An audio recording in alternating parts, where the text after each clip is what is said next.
performance improves, lives are protected, and safety becomes more than momentary. It's time to reimagine what safety technology can do for you. Your teams will work safer, smarter, and more productively.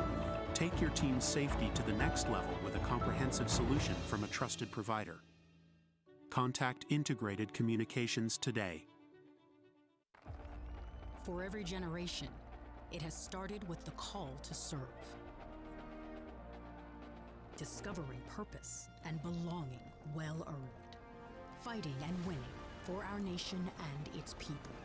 But Marines are never really finished serving. Their commitment is visible in communities across our country. This is Semper Fidelis. Always faithful. Always Marine. At Quality Tire and Service, we're your local family-owned service center. We don't just sell tires, we keep your vehicle running safely and efficiently. Our expert team specializes in large truck tires, heavy equipment balancing, and professional retreading, along with any level automobile servicing, ensuring maximum performance and longevity. With our state-of-the-art equipment and mobile truck servicing, we bring the best in the industry directly to you, minimizing downtime and keeping your operations running smoothly. And when the unexpected happens, our reliable wrecker service is ready to assist both cars and big rigs, getting you back on the road swiftly and safely. We also offer a wide selection of rims and tires, from the old school to the new cool. We have it all. Trust Quality Tire and Service for all your tire and service needs. Out of all the research my team and I have done, I have come to find out Quality Tire and Services happens to be the best. If you want to talk about something important, then let's talk tires.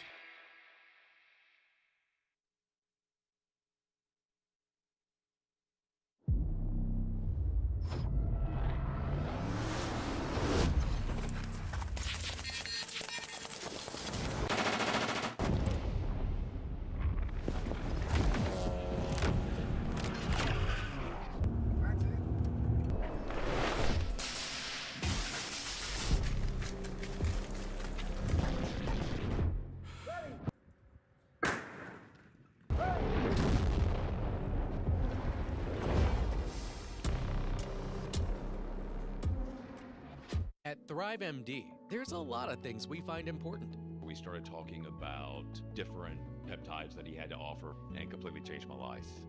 High quality products. The products here are awesome. Everything's worked really, really well. A personal touch. And the staff here is super friendly too. It's a cool, fun place to come to. But the most important thing to you and to us is that you get results. Thrive at life. Thrive MD.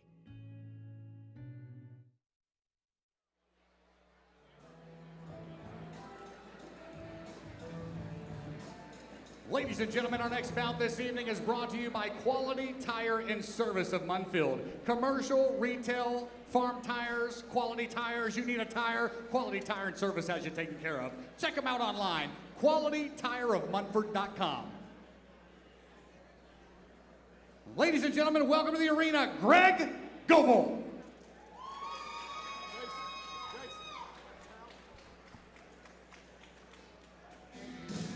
All right, so we are back from intermission, getting the fight card back started with bout number 5. We've got a heavyweight. Heavyweights. The big guys. Love heavyweights. Yeah, usually. Any strike will do you. That's right. Yeah, sometimes everything comes with intention and a little weight behind it, right? Got Greg Goble out of Clarksville, Tennessee, fighting out of Iron Knights Grappling, 5'11", 236 pounds, making his MMA debut here tonight in Memphis, Tennessee.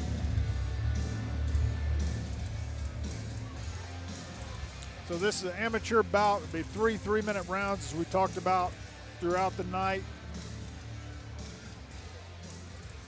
Getting him checked out here before we bring him into the cage. Clarksville, Tennessee, about 3 hours from here in Memphis, so a pretty good drive. Traveling down here to fight. There you go. Comes from a really good camp, those Iron Knights guys. Memphis, Tennessee, welcome to the arena, Darayvion Ester.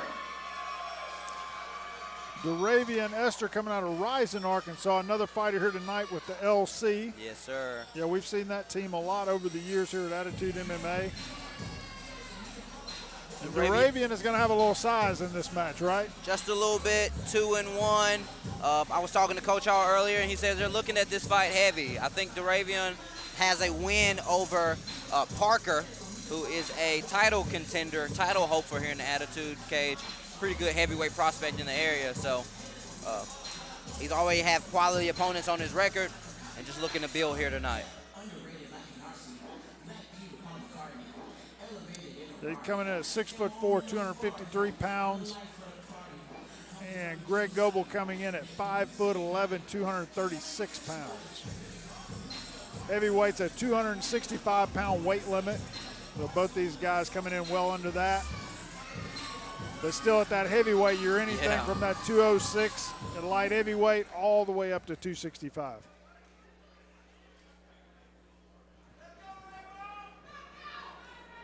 Memphis, Tennessee, our next contest is an amateur bout. It's going to be three-minute rounds in the heavyweight division. Introducing first, fighting out of the blue corner, a mixed martial artist making his Attitude MMA debut. Standing 5 feet 11 inches tall, weighing 236.4 pounds. Hailing from Clarksville, Tennessee, in Iron Knights Grappling. Give it up for Greg, the HR Violation Goble! His adversary, ladies and gentlemen, a freestyle fighter. Enter tonight's matchup with 2 victories and 3 amateur bouts with 1 win by TKO. He stands a towering 6 feet 4 inches tall, weighing 253 pounds. Hailing from Rising, Arkansas in the LC, give it up for Darayvion Ester. Third man in charge of the action, Mr. Luke Wilson. Nice pop from the crowd for Darayvion. A combined 489 pounds here, Grant. Man. Some big boys. Here we go, fight number 5.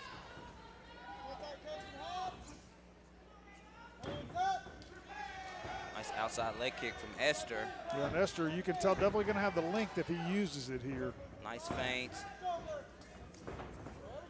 Sliding out of the pocket well. Another outside leg kick. Nice reversal. Yeah, Goble shot on the takedown there. Basically, Ester just shucked him. Yeah. Transition to the back. Trying to roll under to a leg lock here, looking for possible knee bar. I could switch to an inside heel hook here if he wants. Just going to use it to scramble back up. Nice exchanges from these big boys. Good jab. Nice jab. Yeah, you can tell Ester definitely got the length. If he uses it in this match, that could be to his advantage for sure. For sure. Nice little check hook. You can tell Goble's really wanting the takedown here. Kind of shot in with reckless abandon on that one. Good job by Ester to sprawl the hips. Ester looking calm. Good jab nice again. Jab again.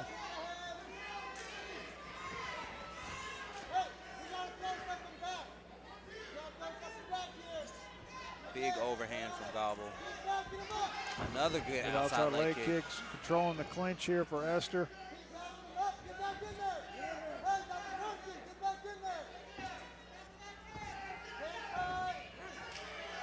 Nice long jab from Ester. Staying on the outside, freezing him with those pump fakes. Those straight jabs are hurting. Again. Just pumping him with that left jab. Beautiful jab.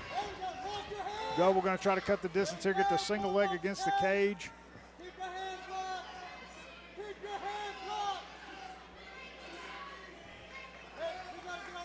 Ester leaning on him, trying to get his legs apart, using the length. Working that front headlock really from here, looks like. Going to try a standing guillotine. Kind of tough to finish up from this standpoint. Now, if he could get it from here with a little bit more grip with the elbow. Goble pinning him against the fence here, trying to get under his hips.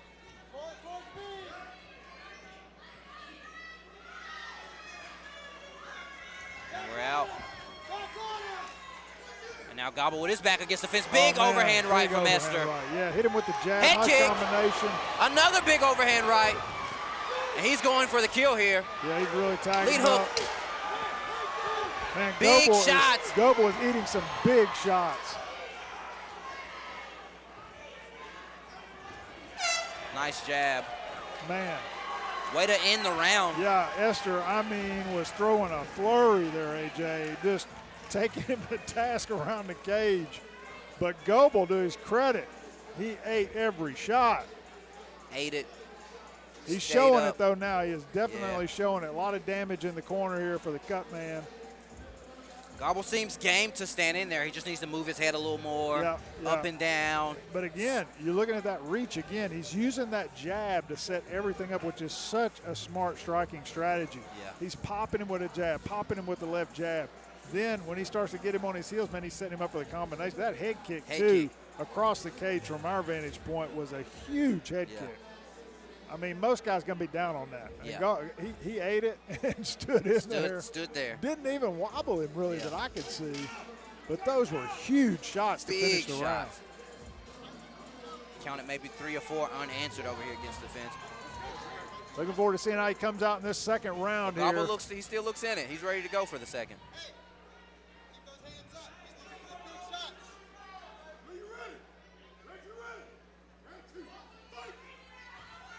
Touch of the glove. Yeah, pumping the jab right off the bat. Goble now with the full pressure. Goble tried to come in on him. He pumped him with 3 jabs on the way in. Oh, yeah, big head kick from Ester. Shoots a takedown. Good scramble here from both guys. Yeah, I mean, Goble's eating these shots and then staying in the game. Greg Goble is as tough as they come in this heavyweight division.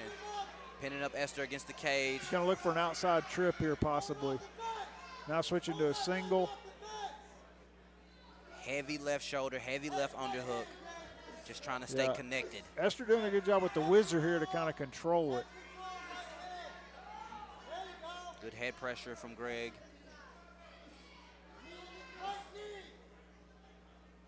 Nothing too damaging, though. But he is scoring from here, though. But based off the shots he's already took, he's got to do a lot of scoring to catch up even in this round. Got a body lock takedown possibly. He's got double unders. But Ester just uses the whizzer there, pulls him down and reverses it. Yeah, nice. Really using that size and length. Now Ester looks like he's trying to get on there on the hips. Yeah, which is surprising to me because he's doing so good on the feet. I'm kind of surprised he didn't just circle out here, push off, and kind of restart it on the feet. Toe stomping. Old school. Old school, yeah. Goble throwing some nice knees from here against the cage. Yeah, Ester leaning on him. Maybe trying to catch a breather. Got those double unders again from the inside position. There you go, back and back out, work the striking. Pumping that jab again. Hit him with the left hook, right hook, excuse me. Now right into side control. Now he's going to go for a leg lock from here, which really to me for Goble's a great strategy. Great, using it to wrestle up, not settling. He's going to end up top position here for sure. Looks like he's going to pop his head out. Yep. Got him up against the cage here. And land some shots of his own. It's a bad position for Ester. And he's not even really trying to get out of this, AJ. He's just kind of accepting it. Accepting it. Got him turtled up. He's trying to stand up now. Like to see that, man. You don't want to stay down there in that position for very long. Try to fight up and get out of that. Goble trying to get the takedown again, but he's pushing his head down. Great job by Ester here in countering that.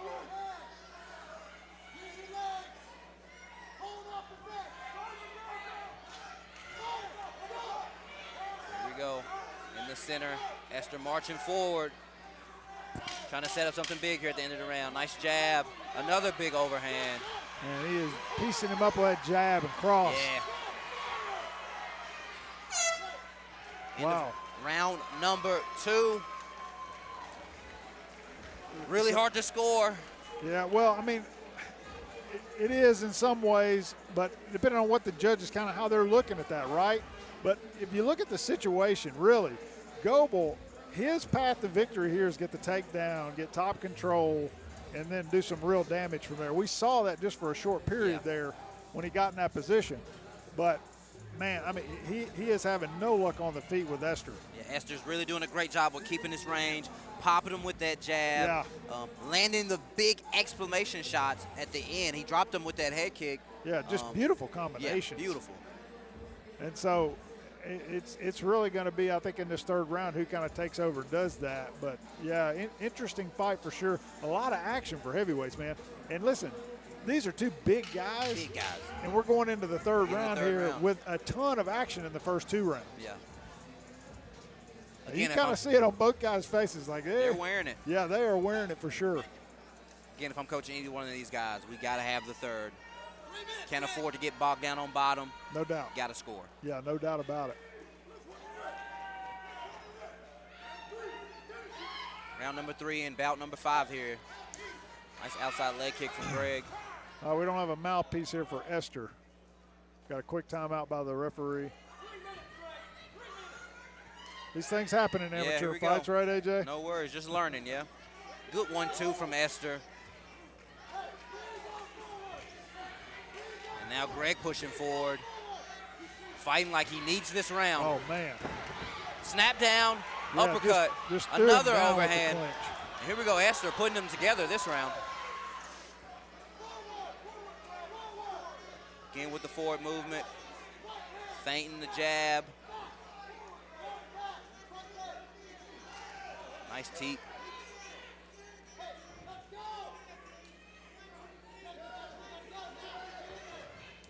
Beautiful jabs.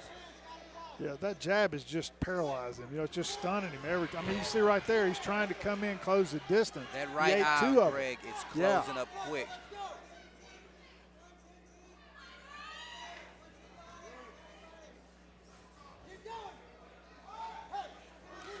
And Ester just sliding right out of range. Yeah, I mean, excellent use of his length here.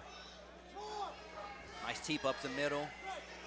Hands are a little low, but he seems to have the speed advantage. Goble's landing some of those outside leg kicks now. Barely missed with that overhead.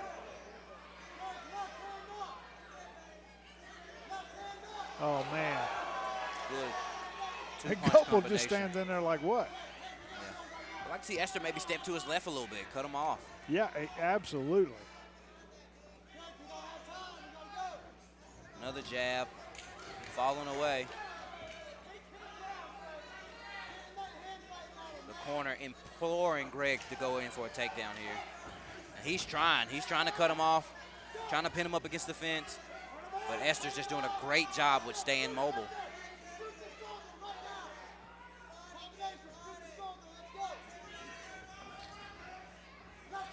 Ester just barely out of reach. Again, and lands another two-punch combination.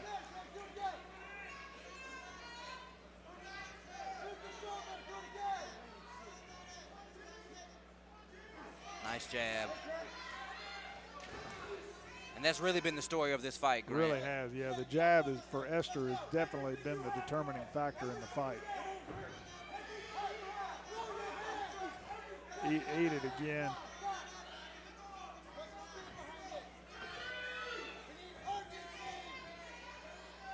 Good jab again, just keeping him at bay. And it's a beautiful thing to see. I mean, a guy who knows he's got the length in this fight and then uses it with that strategy to this level. And he's got to be careful right there. He's kind of reaching out with the fingers on some of those instead of jabbing. Greg finally gets to his hip, pin him against the cage. Yeah, but this is what Goble needed to do like 2.5 minutes ago, right? He just doesn't have enough time to work from there now. Yeah, just an excellent use of the range for the longer fighter. Man, so technical. So great to see that, especially an amateur heavyweight fight. Just the ability to use the length, keep the fighter who wants to get the fight to the ground at bay. Excellent job. And, man, all heart by both of these guys, especially Goble, man, just a ton of heart. Ate some big shots, a couple of leg kicks there. And those jabs were just hammering him. So, just, man, kudos to both these guys on the effort that they put into this 3-round war at heavyweight here at Attitude MMA 37. So our ring announcer Jamie Grant is now getting the scorecards tabulated from the Athletic Commission. And we will get that decision to you here very shortly.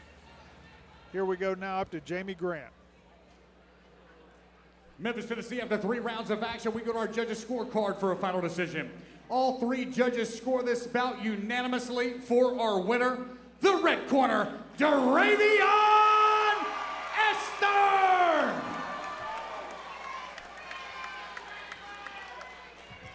I'm here with your winner, Darayvion Ester. Beautiful display of your jab, beautiful boxing tonight. How do you feel about your performance? It ain't pretty! Let's go! Man, I got tighter than I thought in this camp, but hey, I got something in the works for next one, I promise you. Let's go! Great job, Ester. Again, beautiful boxing displayed. Did anything surprise you in this fight? Man, how tough he was. I couldn't finish him, but man, that's what you get with them tough-ass wrestlers for real. But hey, we got it, you know. I calmed down and just jab, what I said I was gonna do. Yes, sir. What's next? Hey, you see that on that table? I'm coming for it, for real, man. Let's go! Darayvion Ester, everybody. Great win here tonight. Attitude MMA 37 for Darayvion Ester, heavyweight fighter out of the LC in Arkansas. Great to see the local team from Arkansas come across the bridge here and do a great job here in Memphis, Tennessee. Man, just an impressive fight at heavyweight. Impressive heavyweight fight. Good display of boxing and footwork. Say he's got to get his cardio together, but he looked good tonight. Yeah, I mean, you think about, I mean, I know he's talking about his cardio, kind of giving himself a hard time, but look, that was a grueling fight at heavyweight. 3 3-minute rounds. Those guys are going at the entire time. I mean, just a grueling fight. So good to see. We're going to turn it over to Jamie Grant for our next fight.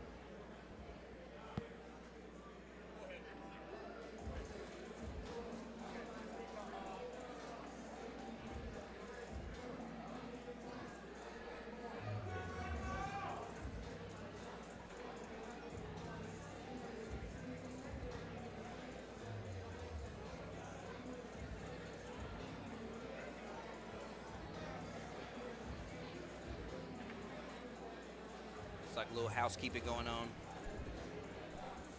Yeah, we got a little bit of a delay here going to our next fight. But man, I enjoyed that fight a lot. Really good to see those heavyweights come in here and bang like that. Yeah, it's good to see. And that was your classic striker versus grappler, right? Sure. I mean, that's what we saw in that fight. All right, here we go. Turn it over to Jamie. Ladies and gentlemen, our next bout this evening is brought to you by High-Low Commercial Services. Commercial janitorial, industrial cleaning, post-construction cleanup, setup and moving, High-Low Commercial Service has you taken care of. Matt Dabnett is the owner. They are family-owned, environmental and friendly, and offer a range of commercial cleaning and facility management services across the United States. Check out High-Low Commercial Services, 901-654-3875 for a free quote. Memphis, Tennessee, welcome to the arena, Dylan Spencer.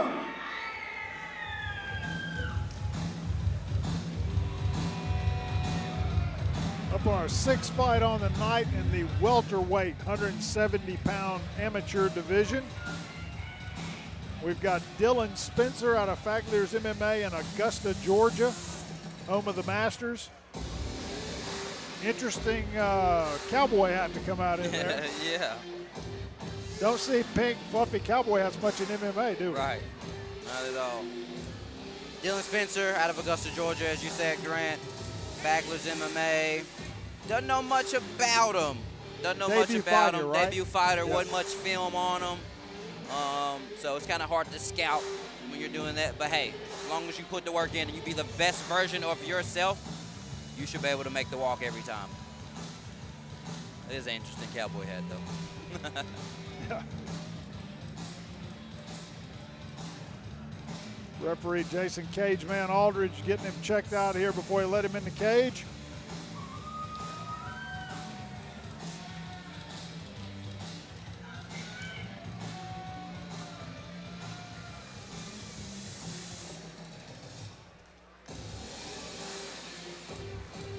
Memphis, Tennessee. Welcome to the arena, Peyton Hudson.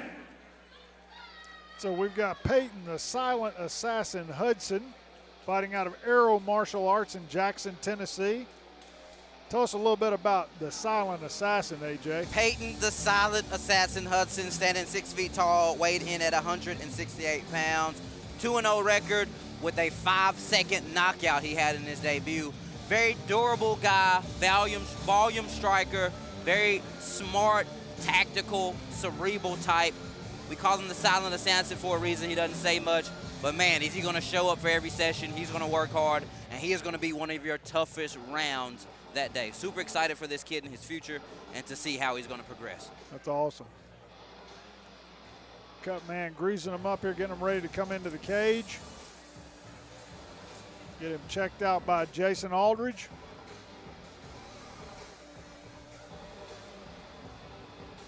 Yeah, Peyton's just one of those kids. He's just a really good kid. He's a really good guy, I would say. A really good young man. Quickly coming up a leader on our team. I'm excited for him. Tough fight up for him tonight. Trust me, if he's younger than 40, he's a kid to me, okay?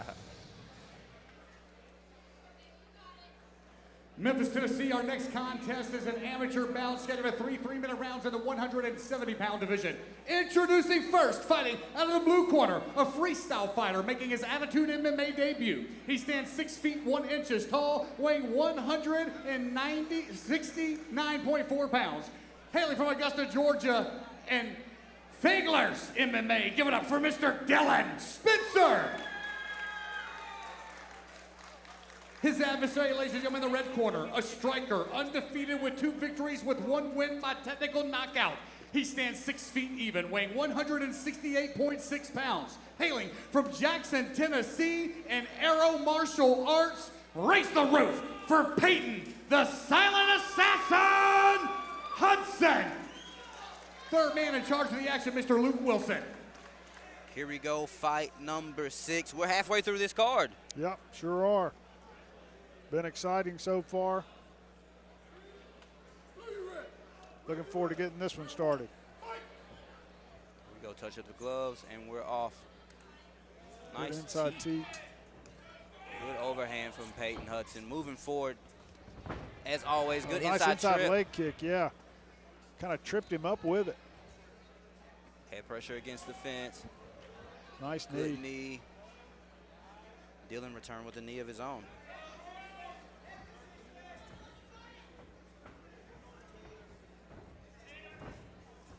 Dylan trying to turn his hips for a little Sayanagi action. Judo, yeah. And now Dylan's got Peyton pressed up against the fence here. Peyton looking for an underhook. Battle of head position. Scooping the leg. Dylan doing good by trying to get behind him here. Nice knee on the belt line. Peyton still wrestling, jockeying for position. Trying to get some play on that right underhook. Looking for a left underhook now. And now he has double. Shucking to the back. To the back. And now he has pinned him against the cage.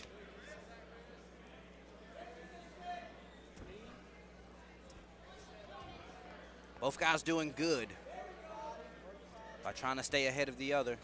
Outside trip, and Peyton floated, ended up on top. Good scramble to turtle position here.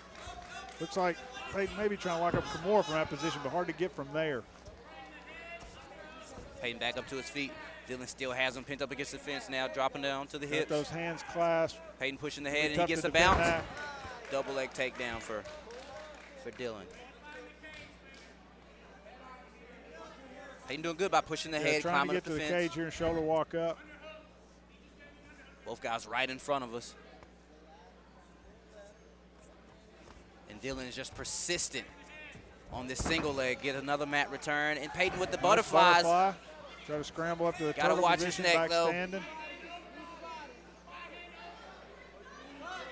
Doing a good job of fighting the hands here from the standing guillotine position.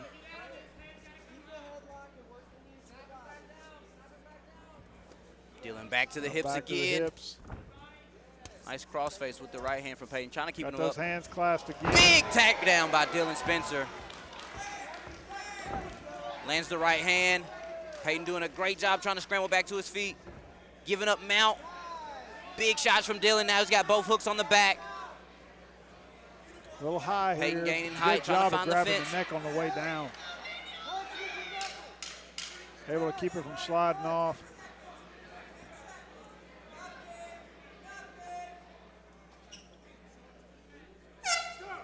That's the Starting to escape it there. End of round number 1. Good grappling scramble from both guys. Good grappling. Both jockeying for position. Peyton ended up on top of one. Dylan ended up on top there at the end. Way to end the round from Dylan Spencer, though. Yeah, good job of keeping that back control. Got a little bit high there at the end, but was able to just kind of sneak in around the neck there to stop it. Then fall to back control there with the hooks in. But a competitive back and forth round in the grappling department. Very competitive. Not much in the stand-up game. Once these guys got their hands on each other, they just went straight to the wrestling. Yeah, a lot of clinch work against the cage for the majority of that round.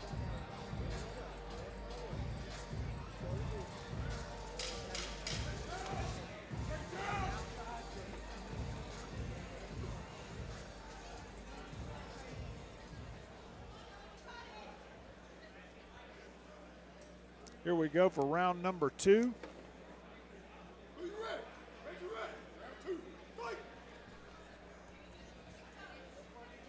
Peyton again with the forward pressure. Nice jab from Dylan. Another good jab from Dylan. Oh, nice left. Peyton putting those punches together now. Yeah, starting to lock up the combinations there. Good sprawl. Nice lead uppercut. Another shot. Got to sprawl hard here. Got to sprawl hard, get that leg back. Good sprawl. Good front headlock position. And really, you know, I think for the silent assassin here to stay on the feet seems to be the way to win this fight. I mean, he's starting to really land those combinations. Dylan looking for that lead teep. Nice overhand right from Peyton. Dylan again on another shot.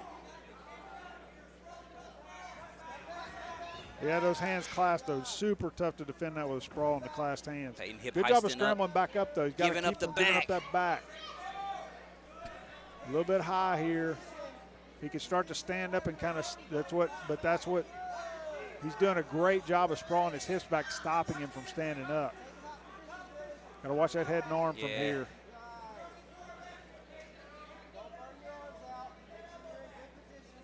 Dylan Spencer doing a great job in these scrambles of finding a way to come out on top with good control. Going to the figure 4 now, though, from the back. And that figure 4 is very excruciating on the ribs. Gives you a lot of control from that position.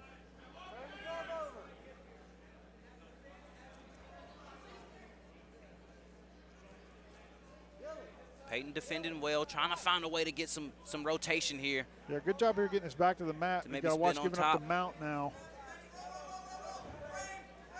Nice bridging mechanics. Telling him to keep rolling out of that. Into the back. Watching neck here, though. Hard to see from our vantage Peyton point. is resilient, hard to kill, wrestling up to his feet. Dylan Spencer is just persistent in the wrestling, staying connected well, keeping his underhooks well. Peyton doing good, getting underhooks, getting head pressure to get some separation. Yeah, here we go. Good job of Hudson here to break it up.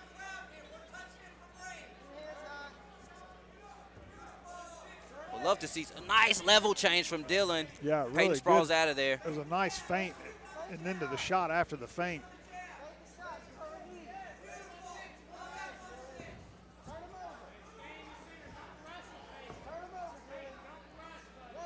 Would love to see some outside leg kicks from Peyton here. Brought one up to the body. 10 seconds left.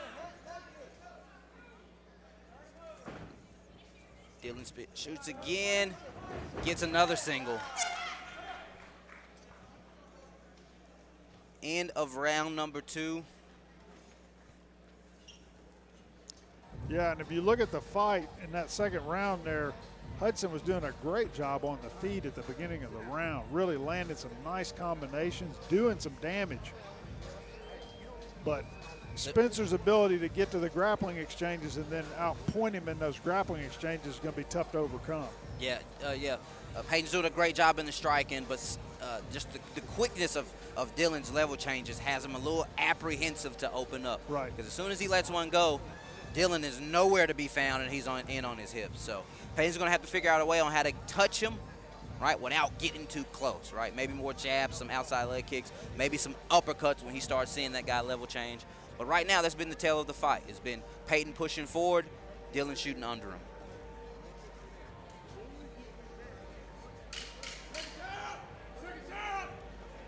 Yeah, a very strategic fight, both fighters. We're getting ready to start round 3 here.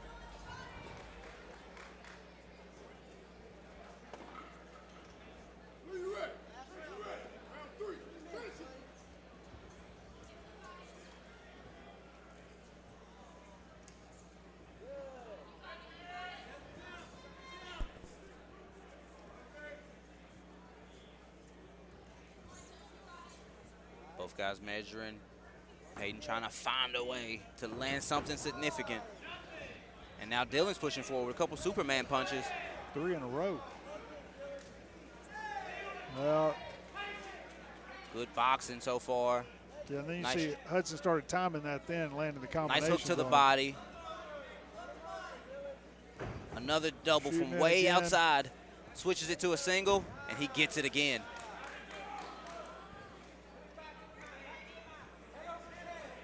Dylan Spencer has been relentless in these grappling exchanges. Yeah, he really has. Getting to the hips, getting to his preferred attachment, and getting it to the ground. And Hudson's able to create a lot of scrambles earlier in the fight, but as the fight's going on, it seems like Spencer's able to more solidify these positions and score from there.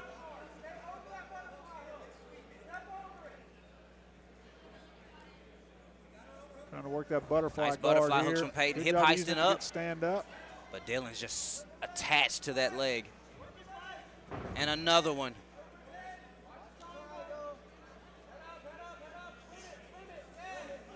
Passes to the side. Peyton gains height. Looking to invert underneath to try to get his guard back. I like the way he's using those butterfly hooks, though. Yeah, good job of trying to keep the space there. Climbing up the fence. And he's done a great job in this fight, too, of cage walking. But again, the hands are clasped behind. It's just he is relentless with these takedowns. And once those hands are clasped, it is very difficult to stop that takedown. It's tough. Dylan to the back again.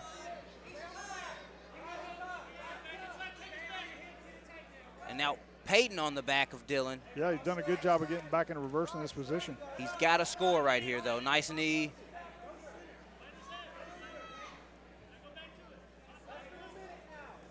Trying to land some damage. Pop shot and dirty boxing here. Trying to land something significant. Nice hooks to the body. Dylan looks a little gassed. Nice feint. Good short hook.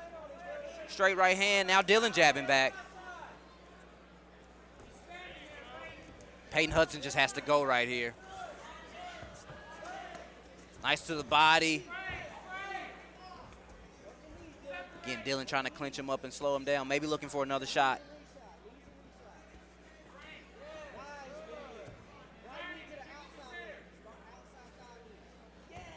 Good wizard and frame from Peyton, keeping Dylan away.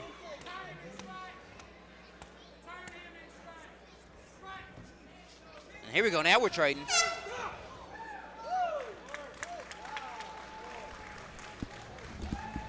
But definitely a cerebral technical fight there from both fighters. We go all 3 rounds. The judges will tabulate their decisions. And then we will see who the winner is.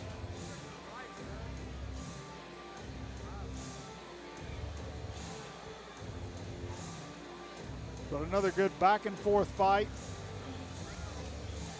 with Spencer really dominating the grappling side of the fight. Really, I think will end up being the tell of this fight.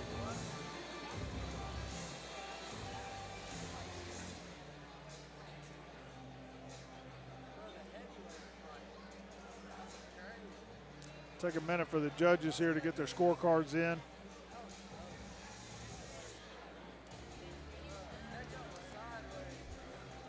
We appreciate everyone being here with us tonight for Attitude MMA 37, coming to you live on Attitude MMA TV.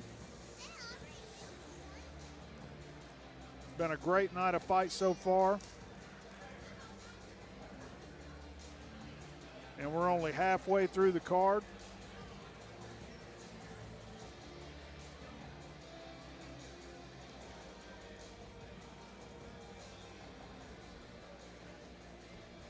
A little bit of a delay here waiting on the scorecards. We apologize for that.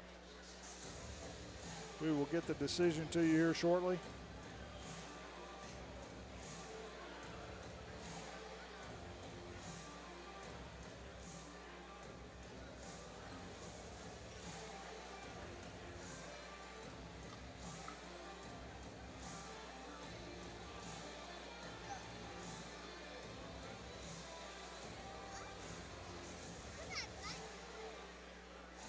Good look at the behind the scenes here. Athletic commissions do take their time with this. We want to make sure we get the correct decision announced.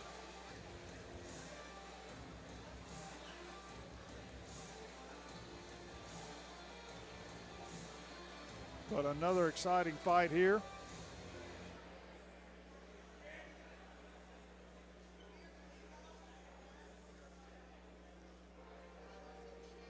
Looks like they may have a discrepancy with one of the scorecards. They're calling a judge over to discuss. It may take us just a moment here, a little bit of a delay with that.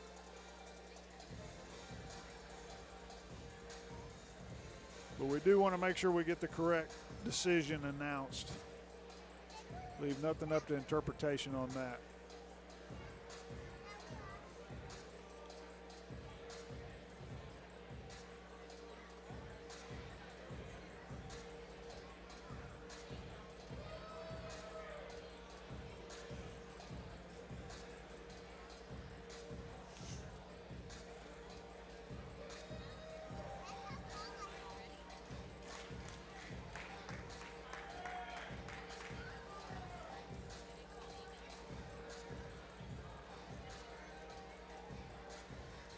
Again, folks, we apologize for the delay.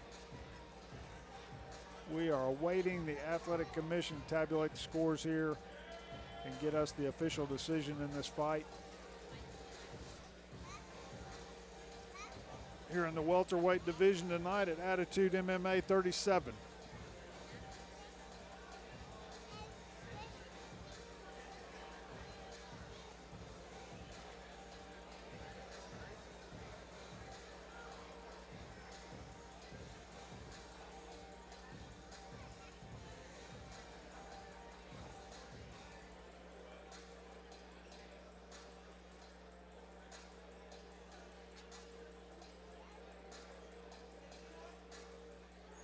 Looks like we may be nearing the decision here.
All right, looks like we may be finally getting the decision now.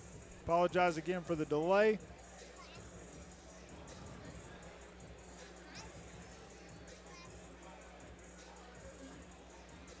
We will see now who the winner Ladies is. and gentlemen, Memphis, Tennessee, after 3 rounds of action, we got our judges' scorecard for a final decision. We have a winner by split decision. The red corner, Peyton, the Silent Assassin, Hudson. So we got a winner by split decision. Peyton, the Silent Assassin winner. Assassin Hudson, improving his record to 3-0. Really tough opponent. How do you feel about him? How do you feel about your performance? That was amazing. That dude was strong. Didn't really have much over him, so we just took whatever we could and made it to the best of our ability. Sweet, man. You're putting together a record. That's 3 in a row. What's next? Big 4. That's it. Peyton, the Silent Assassin Hudson, everybody.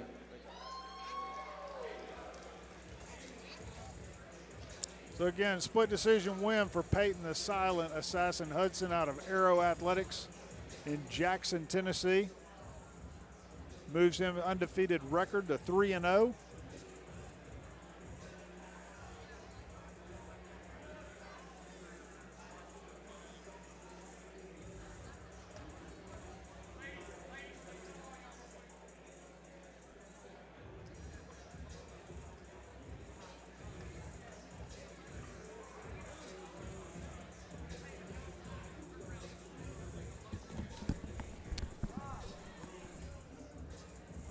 So it took a little while there on the scorecards, AJ. Wow, a little controversy. Great fight overall, though. Both guys look good. Both guys, for sure, had some things that they can work on. Yeah. It was a very even matchup. And that's what you see is split decision. Yeah. It's going to be an even fight. It's going to be almost a flip of the coin, you know, which way that could go in those situations. So, great job overall, though. Yeah, I was curious what the hang-up was over there. I've never seen a scorecard take that long to tabulate, but somebody forgot how to count. Something. Maybe somebody went the wrong way on something. We're going to turn it over to Jamie Grant now for our next fight. Ladies and gentlemen, our next bout this evening is brought to you by Triad Business Capital. TriadBusinessCapital.com is a professional, reliable, fast, and transparent business funding consultation group connecting small business owners to find alternative funding solutions. Visit Joseph Bergen and his team at 1331 Union Avenue, Suite 715, or give them a call at 901-292-3835.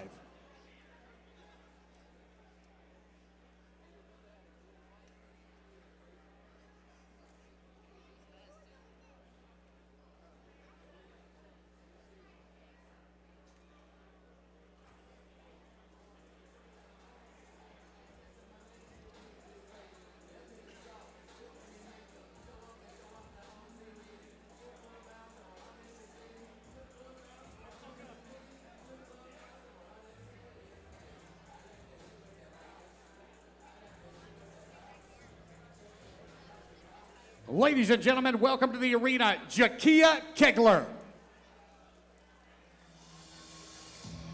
So we are on to our 7th bout of the night. We've got an amateur MMA fight here. I believe it's for the flyweight title. Yes, sir. One of 3 title fights we have on the evening.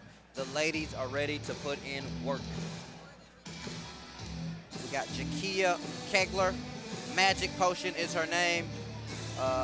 Weighing in at 130 pounds, so it looks like she missed weight. I'm not sure, but I think when you miss weight in amateur title fights, you're not in line to take the strap home. So usually the way they will do that in an amateur fight, I'm not sure about this one, but usually the fighter who misses weight is not eligible to win the title if they win the fight. The fighter who does make weight is eligible to win the title if they win the fight. Which I like that. I like that. You don't lose the fight. You still gain the experience. You don't punish the person who made weight. Exactly right. Exactly. If this was pros, they'd be taking some of her money, but it's not. Welcome to the arena, Christy, Jestice. Christy, Cricket, Jestice, 5'6", 124 pounds, from West Plains, Missouri, out of Team Fusion. She holds a couple of belts and a couple of other promotions in the area. Really looking forward to see her. I hadn't seen her in person. I've seen some film, Really tight, crisp striking. Anxious to see what she looks like against Jakeya tonight. Yeah, and she is 4-0 undefeated in her career. And, you know, I love when the ladies fight. The ladies tend to bring it. Yeah, they do. Every time. It's an exciting fight. Even if it's grappling based, they go at it. They go at it. I was listening to this wrestling coach talk the other day, and he said girls wrestling have saved boys wrestling. Yeah, because the absolutely. girls go after it. They're super exciting. They're going technique for technique to where it's brought a little more interest in the sport. And I think that's the same for MMA. You know, these girls fights, they bring it. Yeah, the ladies definitely bring it. So looking forward to this fight here tonight. It'll be for the 125-pound title. We've got both fighters in the cage now. It's nice to see the ladies bringing it back in the Mid-South area. Memphis, Tennessee. Our next contest is an amateur bout scheduled for three 3-minute rounds, and it's for the 125-pound Amateur Attitude MMA Championship. Introducing first, fighting out of the blue corner. She's a freestyle fighter. Standing 5.3 inches tall, weighing 130 pounds. Hailing from Grenada, Mississippi, in the Academy of MMA. Give it up for Miss Jakeya Magic Potion Keglar. Her adversary, ladies and gentlemen, in the red corner, a mixed martial artist, entered tonight's matchup undefeated with 4 victories with 3 wins by finish. She stands 5 feet 6 inches tall, weighing 124.6 pounds. Hailing from West Plains, Missouri, in Team Fusion, she's the current Synergy 125 champion. Give it up for Christy Cricket Jestice. Third man in charge of the action, Mr. Jason Aldridge, Memphis, Tennessee. Let's get it on. Jason Aldridge back in the center tonight. I'm going to tell you what, AJ, looking at this just from the announcement, for 125 pounds, Jestice is a large fighter for that weight class. I mean, length and size. Ready to go, hands high, pumping that jab right away. Good right hand. Christy looking focused and dialed in. Leg kick. Jakeya gets. Keglar getting in on the takedown here, looking for it. Got the double unders right now. Yeah. Jestice trying to block the hips shortly there. Trying to pick a side and looking just to reverse the position. Going for the inside. Now she switches it to outside. Good knee. Nice knee off the break. Jakeya looks calm. Good right hand. Nice right cross. Christy's opening up now. Jakeya comes back. Switching stances from Jestice, interesting. Yeah, keeping her guessing. Looking fluid in both so far. Leaping into that right hand. Oh man, those shots are landing. Nice grab of the leg there with the takedown. Jakeya wrestling up. Front headlock position here for Jestice, looking for a Darce choke here. She's trying to fight it through, she's looking for it. Yeah, trying to get that right hand to her bicep. Good job by Keglar, though, to get to the turtle position and block the hand from coming through any further. Big shots to the ear. Jestice running that hip rider position here and just raining down from that top position and hip ride. Just kind of keeping her in check. Trying to get a hook in here. Got to be careful not to get too high on this. Really raining down shots now, looking for the neck, hunting the neck here big time. She's kind of under the chin right now, but got good position on it. Jakeya resilient as ever, trying to fight. Yeah, under the chin, but not quite on the choke yet. Not a comfortable position to be in, though. Now she can get the squeeze from here. Body lock transition. Yeah, she's really starting to work that squeeze now.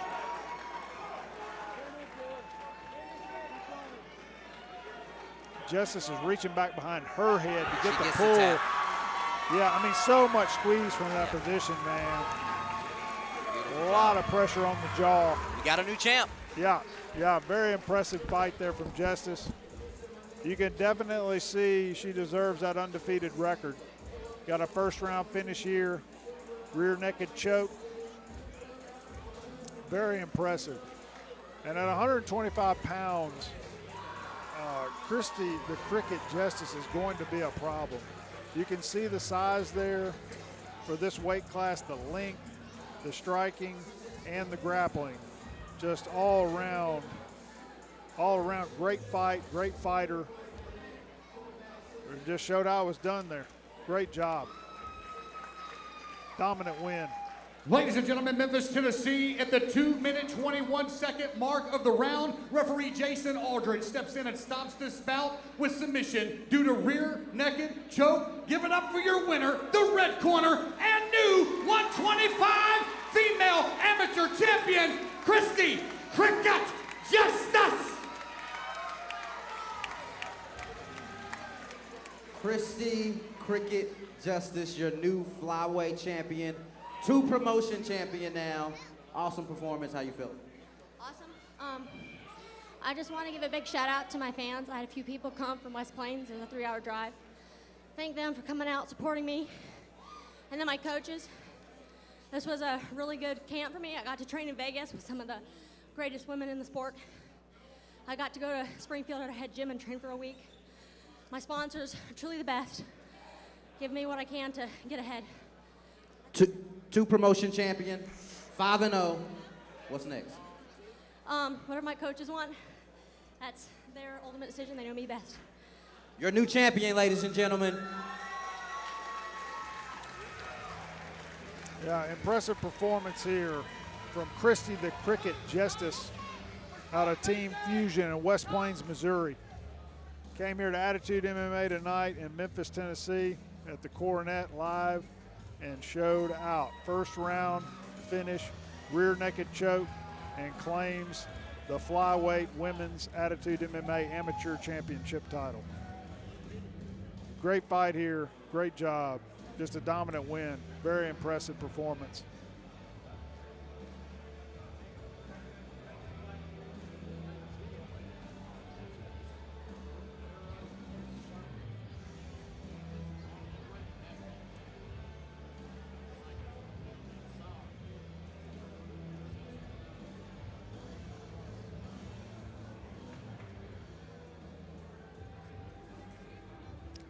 That was an impressive performance, huh, AJ? Very, very impressive. Good talent. I was saying before, while you were walking into the cage to do the post-fight interview, you look at a fighter like Jestice there, amateur, no doubt, but 4-0, very deserving, obviously, of that record. But if you look at her size and length for that weight class, man, she is, and then the skills on top of that, grappling and striking, she's going to be a problem for anybody in that division. She's going to be a problem. Nice frame, good skills. She speaks well. Seems to be a smart young lady. I'm excited to keep up with her. Yeah, me too. I hope we get her on some future cards here defending that title. A very impressive performance from her. I tell you, that was about as dominant as you can get. Here we go, fight number 8 coming up. Looks like got another title fight. Ladies and gentlemen, our next bout this evening is brought to you by the United States Marine Corps. Kicking ass and taking names since November 10, 1775. They can be found globally, defending America's assets over land, sea, and air. They are the few, the proud, the brave. They are the United States Marines. Ladies and gentlemen, welcome to the arena, Cohen Bane. We're going to the bantamweight division now.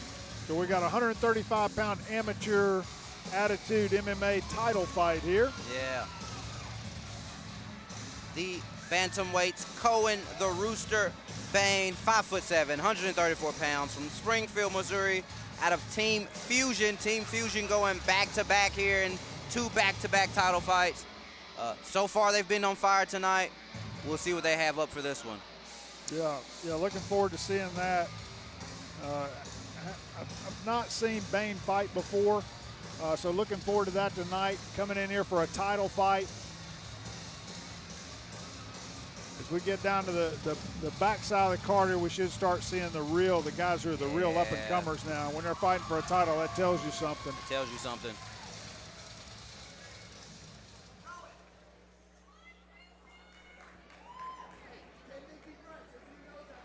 Memphis, Tennessee, welcome to the arena, Meleke Burdine. So Meleke Burdine coming in, a local guy here out of Paragon Martial Arts in Corinth, Mississippi. I've been seeing Meleke for a long time. He used to do, the kid grew up around the gym. Dad's a black belt in jiu-jitsu, known around here locally a lot, Jonathan J. Burdine. And listen, I can remember this kid getting in an MMA cage, doing jiu-jitsu matches as a kid in the gi at like yellow and orange belt. Yeah. So this is a kid who's grown up around the cage. I've seen him fight. He's a very impressive fighter when you watch him. Super athletic, obviously, and got those cage smarts, right? Yes, sir. Meleke Burdine, 5'10", 134 pounds, as you said, out of Corinth, Mississippi with Paragon Martial Arts. Lifelong martial artist, grew up in the sport, comes from a fighting family, just recently made that Mississippi to law school connection, so he's getting some cross-training with those guys in that high-level room. I am super high on this kid, excited to see what he does in this fight and his growth in his future in the sport. Already a 2-promotion champion, going for his 3rd here in Memphis. And how old is he? I think he's about 17, 18. I was going to say, I don't even think he's 18 yet, is he? Still in high school, senior in high school. Already know what he wants to do with his life. But this is what you see when a kid starts training at an early age. Like when those kids start training early, by the time they become an adult, they have the experience of a black belt, the reps of a black belt, right? It's super impressive to see. For sure.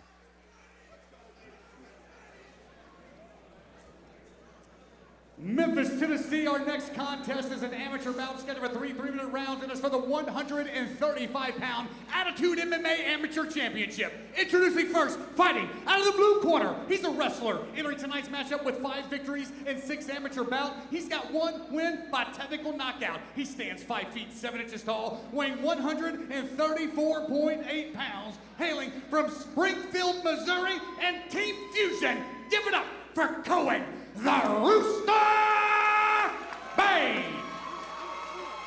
His adversary, ladies and gentlemen, in the red corner, an adaptive fighter. 4 victories and 5 amateur bouts with 1 win by knockout. He stands 5 feet 10 inches tall, weighing 134.8 pounds, hailing from Coronet, Mississippi, and Paragon Martial Arts. Give it up for Meleke Burdine.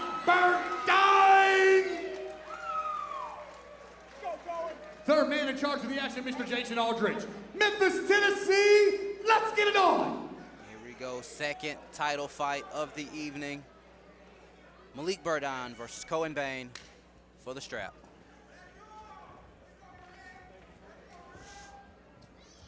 Whoa. Both these guys really fast hands. You can see right off the bat. The foot speed is just a change, yeah?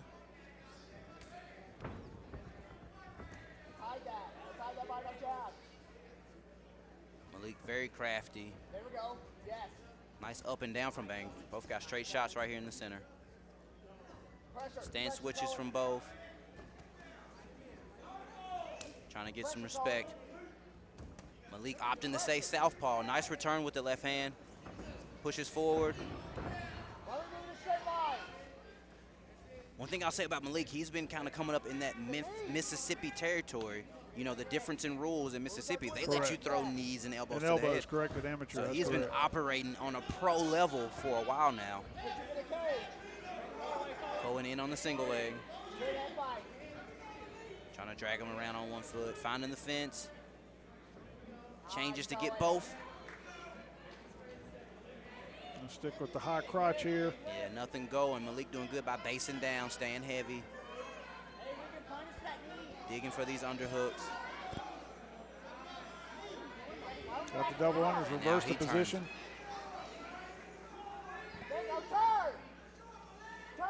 Nice knee up the center from Meleke.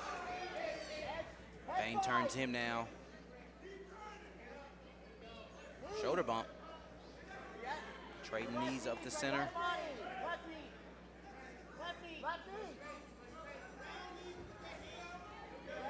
Here we go, both guys. Meleke trying to find some space. Off the cage, head nice kick. Head kick.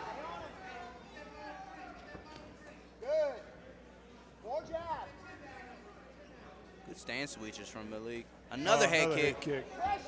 Did a great job on a switch. That was like a switch kick almost.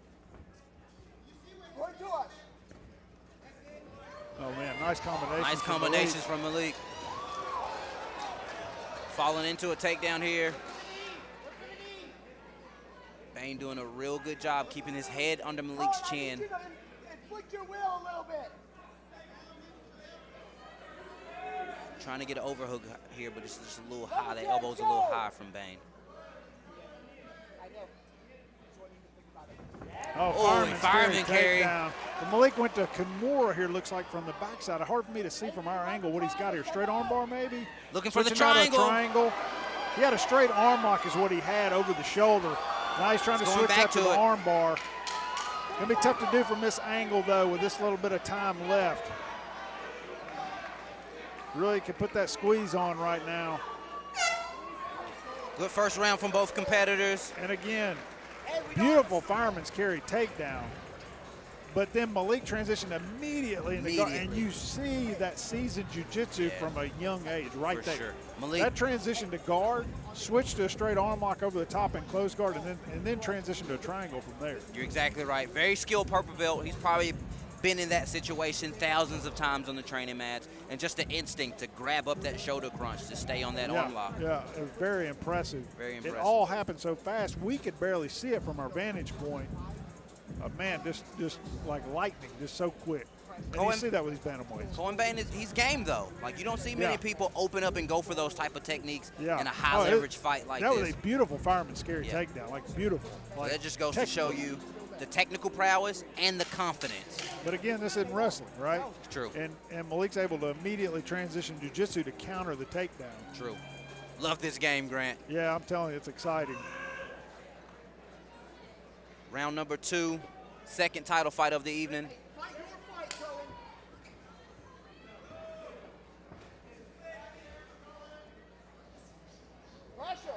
Cohen going up high with the left leg. Feinting. Teep up the middle. Level change. Cohen shooting back in, deep on it. Gets him against the fence. Meleke. Got those hands clasped. Pulling guard here. Climbing the back. Yeah, I was going to say, Meleke looks like he's trying to go a little bit of a high guard here at first.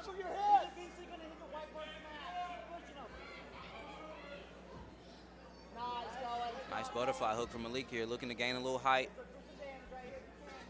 Head in the cage, Cohen. Circle him back. Cohen doing a great job by staying safe, staying close. Yeah, I think, you know, thinking about it, you felt how quick that triangle came on earlier in the first round. Probably going to be a little bit more cautious as in his approach to this guard position. Circle back, circle back. Meleke trying to climb up the cage. The other way, Cohen. Circle.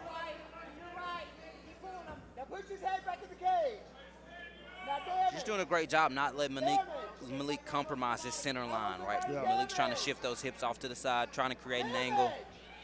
And the fact that he's got him against the cage here, really displacing that spine, makes it a lot harder to go for any type of submissions or escapes from here. That's exactly right. Short shots from the top from Bane. Circle, Cohen, wrong way. Meleke looking for base anywhere he can get it. Yeah, and you can see immediately Cohen smartly pushes him back around, gets that head against the cage again. Yes, posture, go. Hand fighting. Bane gets a shot through. Yes, Cohen, another one. Look for a hammer. Hammer fist, body, go, go. Looks like he's setting up another Working up triangle. that high guard again. Yeah, trying to hide the shoulder, go for triangle position. Hipping out. High guard again here. He's on that reverse Kimura grip, it looked like, for a second. And now he's getting Yeah, high he's over the working- shoulders really here. working that high guard. Shoulder in, shoulder in. And Cohen's coaches are telling him shoulder in. They want to keep both those shoulders in right now. Damage, Cohen. Again, though, difficult position for Burdine because of the fact that Because he's of the up against the fence. cage. And that spine is displaced. It is so hard to get movement from there. Yeah. He is attacking, though, trying to find some kind of connection to create a wedge. Here we go, looking for that Kimura grip.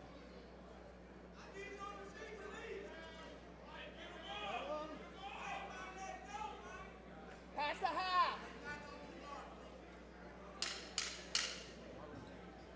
Malik's going to tell him he's got to open the guard. It's just hard to do with your head against that fence. End of round number 2. Yeah, great job by Bane. They're controlling that round, getting the dominant position on the side. Didn't do a lot of damage from there. Yeah. And honestly, I think that's got a little bit to do with how sneaky Malik Burdine's guard is, right? Very crafty. Kind of got him thinking about it, and then he's thinking, I don't want to mess around here too much because the kid's really good at triangles and things. He already saw that in the first round. So from that position, smart strategy on his part, really. Stay safe, stay low to the hips. Yeah, yeah. So Burdine in his corner, they're going to have to come up with an answer here in the third round. 1-1? I would say so, yeah. 1-1 but, going to you know, the depending third. on how you score that first round, I would definitely probably have scored it for Burdine first round. So it's going to be winner take all here in the third round, I would say. Again, though, you never know. You never know. Talking about judges, never know. You never know. So, especially if I'm Burdine's corner, I'm like, hey, we know he took the second round, so we have got to come out here and get something have the done in third. this round. Yeah. Round number 3 in our bantamweight title fight this evening. Cohen Bane versus Malik Burdine. Here we go. Nice uppercuts. Nice combination. Overhand from Bane here. Another good uppercut from Malik. Sprawl. Good sprawl here. Good front headlock. Looking for a head and arm. Bane just gets to the back. Yeah, great job by Bane of reversing that from front headlock and coming around the side. Getting to this hip ride position on the stand-up. Looking to lace this left leg over and through. Burdine's going to look for possibly a Kimura trap situation here. Got to be careful up from here, though, because he doesn't have a great angle for this to finish. He's going to have to try to use it just to reverse the position. Bane heavy on the hips here, trying to trip those legs out from under Malik. Malik doing a good job by staying posted up, keeping some base. Yeah, he gave up on that Kimura grip, probably smartly, I would say. Needs to work to fight those hands right, kind of spin back into him now. Dropping levels again for Bane. Nice outside trip. Malik pops right back up right away. Wizard on the left-hand side, looking for an underhook on the right side. Good knees to the thighs from Bane. Yeah, man, that looks like that hurts really bad. Right on the backside of the knee and hamstring. Oh, my God.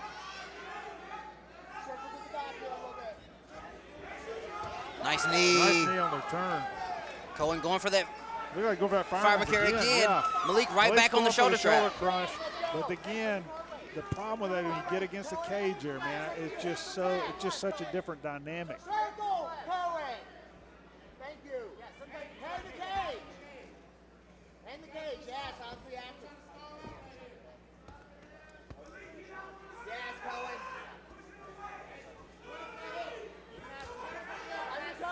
Malik opening the guard, trying to affect Bane's base. Maybe find an angle to explode up to his feet. Bane is just doing such a good job with his body lock. Unbelievable control from here. Bane again, try to get across the center line. A good bump sweep attempt. Bane just puts him right back to his back. Yeah, and smartly, you can see Burdine is trying to spin around, get his feet towards the cage so he can use the cage to push off, but he is not allowing him to do it. He is keeping his head against the cage, displacing the spine, taking away any power that he has from that position. Cohen's corner screaming to him to get the finish here. Yeah, they want him to open up in his top position, score some heavy shots.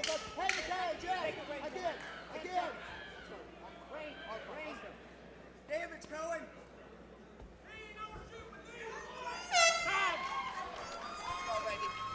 Yeah, they'll end up with a very grappling-centric fight.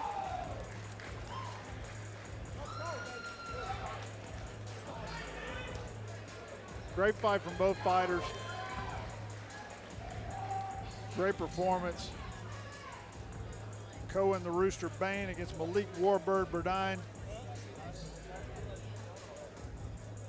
Bane, though, doing a great job in the second and third round of getting that top position, controlling that position, using the cage to his advantage. Really taking away Malik's dynamic ability to score with submissions. And really just was able to kind of dominate the positions. So, interested to see how the judges score it. Tabulating those scorecards now. We will have that decision for you here shortly. And we will find out who the new Attitude MMA Bantamweight Amateur Champion is.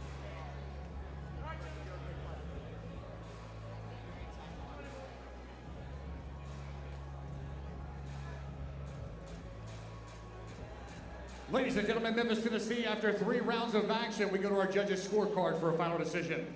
Our judges score this bout with a split decision with our winner from the blue corner, Cohen, the Rooster Bane.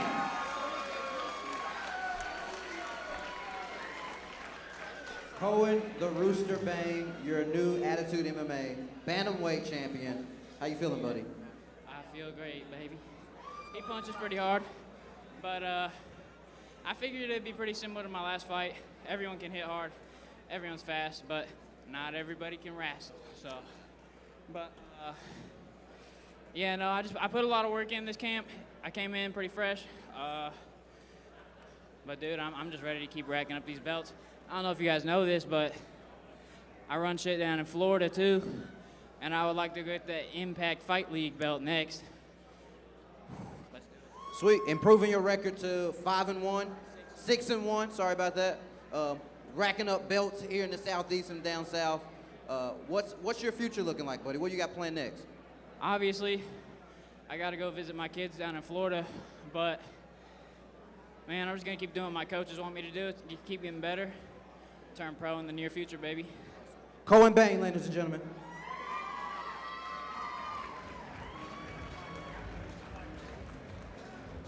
Memphis, Tennessee, intermission time. Time to wet your whistle, grab a drink, grab something to eat. Last bathroom break of the night. Don't get something to eat, that's gonna take too long. Hit the head, come back. 4 fights left. We've got an exciting last 4 bouts for you. We'll be right back. All right, we're gonna go to intermission. We will be right back with you shortly on Attitude MMA 37.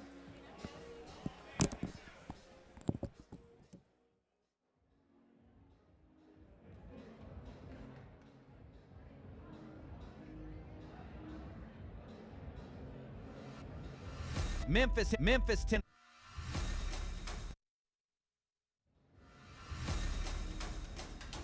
At Hilo, we clean major construction projects. You can count on Hilo Commercial Services to help make your properties move-in ready with post-construction dirt, dust, and debris removal.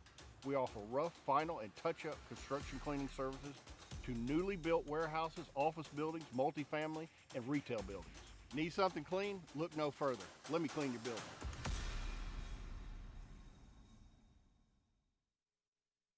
Integrated Communications is proud to be a Motorola Solutions ecosystem partner. With over 50 years of experience providing safety and security solutions for both public safety agencies and enterprises, Integrated is part of an elite network of Motorola Solutions service providers. Our services ensure your technology is always on and ready to help save lives or keep business moving. Our staff includes factory-trained service technicians and experienced sales consultants. We are headquartered in Memphis and have offices in Mississippi and Tennessee. Just like Motorola Solutions, Land Mobile Radio is at the heart of what we do. Every day, our team designs and maintains a safety ecosystem of voice, video, and data technologies built to seamlessly evolve and scale to help keep people safer everywhere. Because we're all at our best when we feel safe.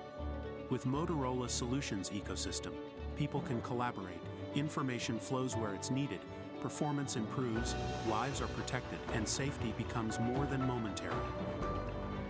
It's time to reimagine what safety technology can do for you. Your teams will work safer, smarter, and more productively. Take your team's safety to the next level with a comprehensive solution from a trusted provider. Contact Integrated Communications today. For every generation, it has started with the call to serve.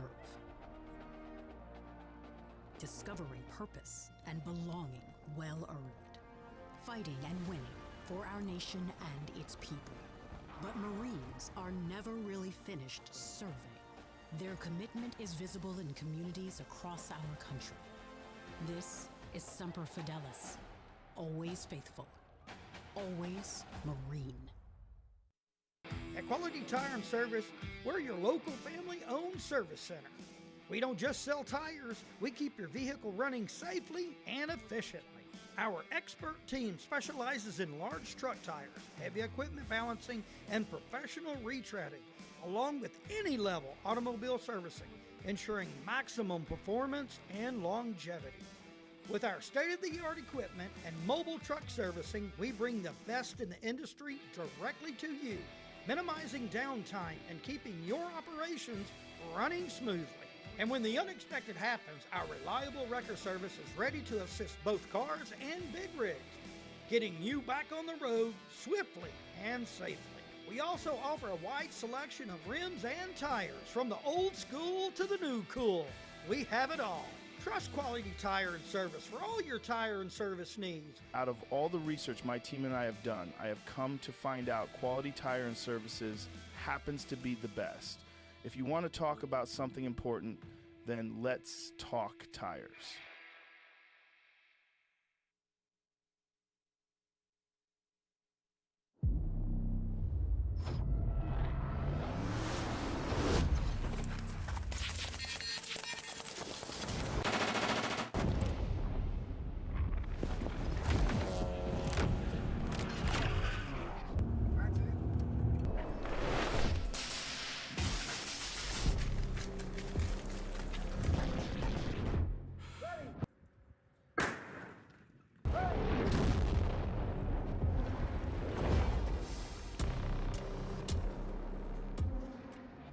At Thrive MD, there's a lot of things we find important. We started talking about different peptides that he had to offer and completely changed my life. High quality products. The products here are awesome. Everything's worked really, really well. A personal touch. And the staff here is super friendly too. It's a cool, fun place to come to. But the most important thing to you and to us is that you get results. Thrive at life. Thrive MD. For a place, a people, an idea, for right and freedom, for liberty and justice for all. For every square inch between fruited plains and spacious skies. Marines fight to win. See all the battles Marines fight to win at marines.com. At Hilo, we clean major construction projects. You can count on Hilo Commercial Services to help make your properties move-in ready with post-construction dirt, dust, and debris removal. We offer rough, final, and touch-up construction cleaning services to newly built warehouses, office buildings, multifamily, and retail buildings. Need something clean? Look no further. Let me clean your building.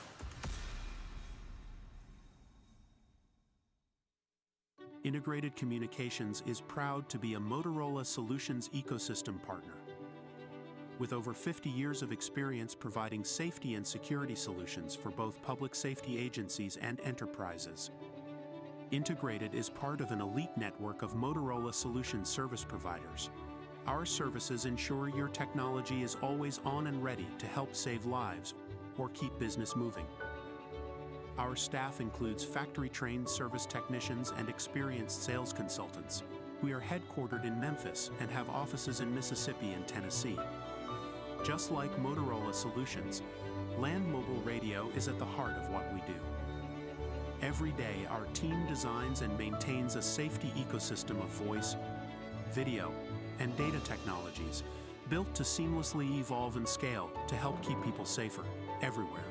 Because we're all at our best when we feel safe.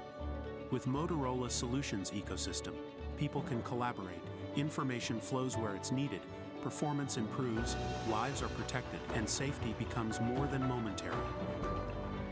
It's time to reimagine what safety technology can do for you. Your teams will work safer, smarter, and more productively Take your team's safety to the next level with a comprehensive solution from a trusted provider. Contact Integrated Communications today. For every generation, it has started with the call to serve. Discovering purpose and belonging well earned. Fighting and winning for our nation and its people. But Marines are never really finished serving. Their commitment is visible in communities across our country. This is Semper Fidelis. Always faithful. Always Marine. At Quality Tire and Service, we're your local family-owned service center. We don't just sell tires, we keep your vehicle running safely and efficiently. Our expert team specializes in large truck tires, heavy equipment balancing, and professional retreading, along with any level automobile servicing, ensuring maximum performance and longevity. With our state-of-the-art equipment and mobile truck servicing, we bring the best in the industry directly to you, minimizing downtime and keeping your operations running smoothly. And when the unexpected happens, our reliable wrecker service is ready to assist both cars and big rigs, getting you back on the road swiftly and safely. We also offer a wide selection of rims and tires, from the old school to the new cool. We have it all. Trust Quality Tire and Service for all your tire and service needs. Out of all the research my team and I have done, I have come to find out Quality Tire and Services happens to be the best. If you want to talk about something important, then let's talk tires.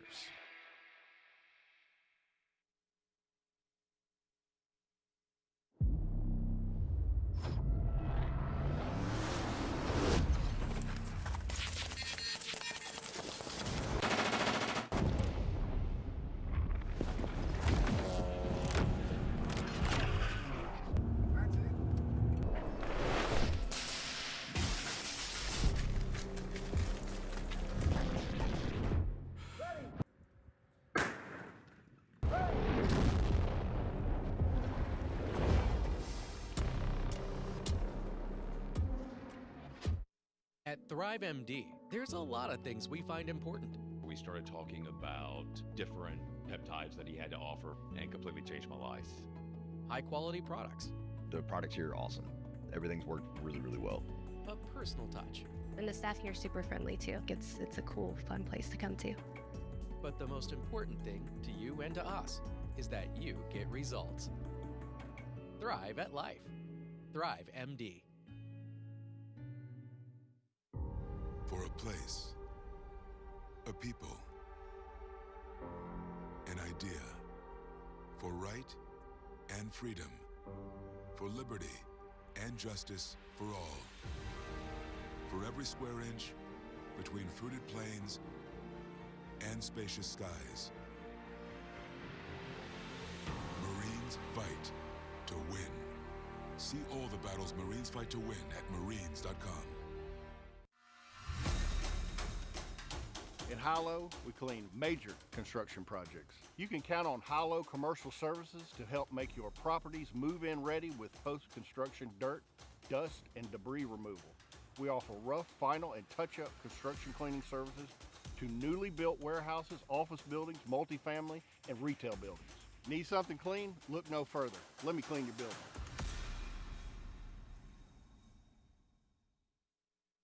Integrated Communications is proud to be a Motorola Solutions ecosystem partner. With over 50 years of experience providing safety and security solutions for both public safety agencies and enterprises, Integrated is part of an elite network of Motorola Solutions service providers. Our services ensure your technology is always on and ready to help save lives or keep business moving. Our staff includes factory-trained service technicians and experienced sales consultants. We are headquartered in Memphis and have offices in Mississippi and Tennessee. Just like Motorola Solutions, Land Mobile Radio is at the heart of what we do. Every day, our team designs and maintains a safety ecosystem of voice, video, and data technologies built to seamlessly evolve and scale to help keep people safer everywhere. Because we're all at our best when we feel safe.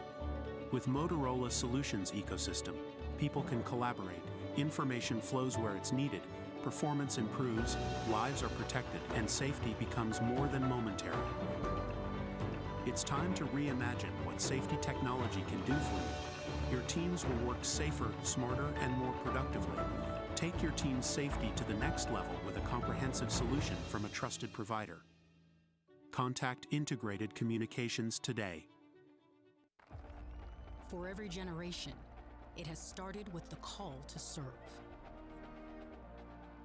Discovering purpose and belonging well earned. Fighting and winning for our nation and its people. But Marines are never really finished serving. Their commitment is visible in communities across our country. This is Semper Fidelis. Always faithful. Always Marine. At Quality Tire and Service, we're your local family-owned service center. We don't just sell tires, we keep your vehicle running safely and efficiently. Our expert team specializes in large truck tires, heavy equipment balancing, and professional retreading, along with any level automobile servicing, ensuring maximum performance and longevity. With our state-of-the-art equipment and mobile truck servicing, we bring the best in the industry directly to you, minimizing downtime and keeping your operations running smoothly. And when the unexpected happens, our reliable wrecker service is ready to assist both cars and big rigs, getting you back on the road swiftly and safely. We also offer a wide selection of rims and tires, from the old school to the new cool. We have it all. Trust Quality Tire and Service for all your tire and service needs. Out of all the research my team and I have done, I have come to find out Quality Tire and Services happens to be the best. If you want to talk about something important, then let's talk tires.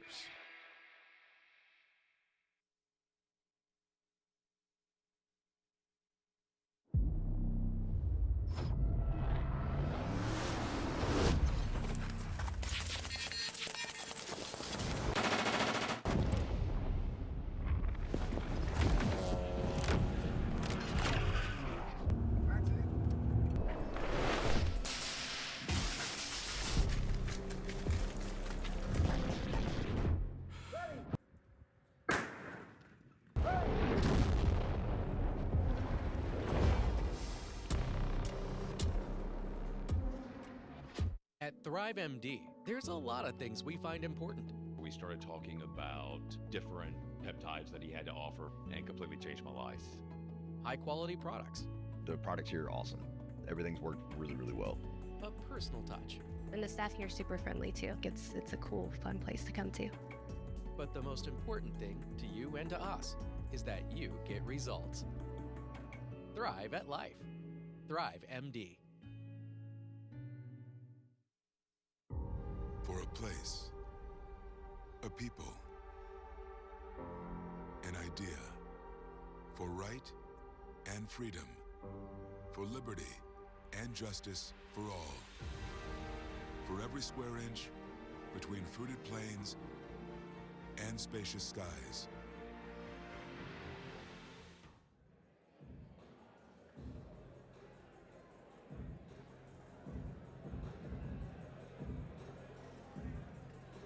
Ladies and gentlemen, Memphis, Tennessee, welcome back. I've got a very special guest in the ring with me right now, in the cage. Check this out.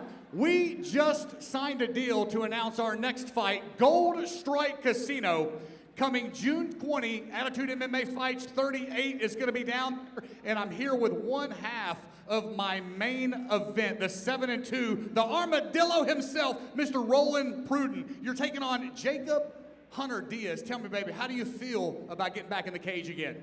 Oh, I'm stoked. I'm ready to put on another great performance, another finish, and have a good night. What do you think about your guys tonight, man? Is it fun sitting cage side and watching your guys go, or are you just mad you're not in there going? Oh, I'm having a blast. It's a little weird sitting so close, but I'm having a great time. Excited to see all the young talent from great gyms from all over the South. So June 20, right down the road, not far off. When does your training camp start? I mean, you pretty much stay ready, but tell me, when do you expect to officially start training? I train 24/7. I train 2 days after my last fight. I don't stop. So it's not really camps. It's just train and be ready. He's just team stay ready is what it is. Ladies and gentlemen, this gentleman right here is gonna make history. I promise you're gonna see him again, again, and again. Give it up for this gentleman right here, ladies and gentlemen, rolling the Armadillo Prudent. It's your main event, baby. Welcome to the arena, Lucas Gideon. All right, welcome everybody back from the intermission. Heading into our 9th bout of the night. We've got a 125-pound flyweight title match here.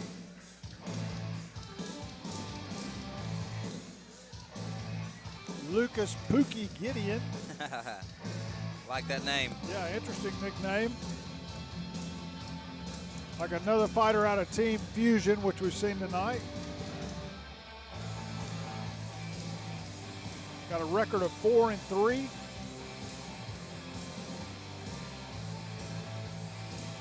of fighting out of Springfield, Missouri. 5'5" and did make championship weight at 124.4 pounds. Always respect the guys who show up title fights and make weight. Yeah. Lucas Pookie Gideon flyweight championship. This is the amateur flyweight championship. We had the professional flyweight championship in our main event. So we're just seeing the rising crop of flyweights here tonight. Ladies and gentlemen, welcome to the arena, Roberto Cruz. Gonna be fighting Roberto Cruzito Cruz, fighting out of Midtown Grappling Academy here in Memphis, Tennessee. So a local fighter. Got a little pop from the crowd. Came in at 5'5", did not make weight though. Looks like weighed in at 129. Yeah, to shoot Cruz a little bail. I think he was a last-minute replacement in this fight. No excuses though. He said that makes it tough though. He should have made the weight. Of course, like always in the amateur bouts, the opponent who misses is not in line to take the belt home, but we still get the fight, still get the experience. Lucas is playing for it all tonight though.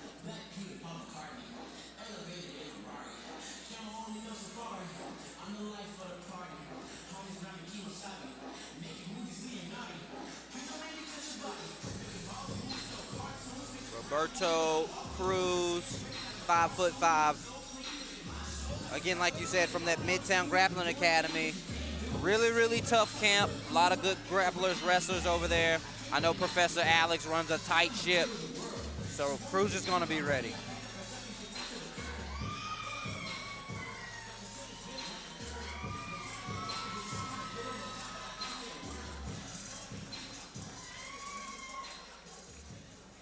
Memphis, Tennessee, our next bout is an amateur contest scheduled with 3 3-minute rounds in the 125-pound division. This is for the title, ladies and gentlemen. Introducing first in the blue corner, a wrestler. Enter tonight's matchup with 4 victories and 7 amateur bouts. He stands 5 feet 5 inches tall, weighing 124.4 pounds. Hailing from Springfield, Missouri, and Team Fusion, give it up for Lucas Pookie Gideon. His adversary, ladies and gentlemen, in the red corner, a freestyle fighter, undefeated with 3 victories with 2 finishes. He stands 5 feet 5 inches tall, weighing 129 pounds. Hailing from the Memphis, Tennessee and Midtown Grappling Academy, raise the roof for Roberto Cruzito Cruz. Third man in charge of the action, Mr. Luke Wilson. Luke Wilson, the third man in the cage, 9th bout of the evening. More flyweights on deck. Here we go.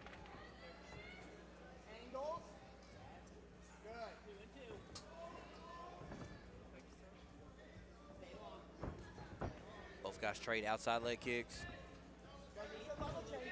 Heavy outside leg kick from Cruz. Cruz went a nice one there. He is swinging for the fences. Gideon right back. Nice calf kick. Spun him around there. Oh, yeah, that was right on the knee. These boys are swinging leather. Outside trip, miss. Trip takedown try.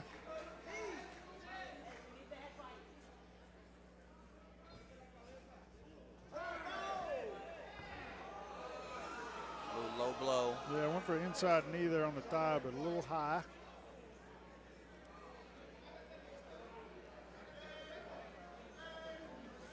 So the fighter, we haven't had one of these happen tonight. The fighter's supposed to go to a neutral corner here and get no coaching in between this medical timeout here. The fighter will have 5 minutes to recover.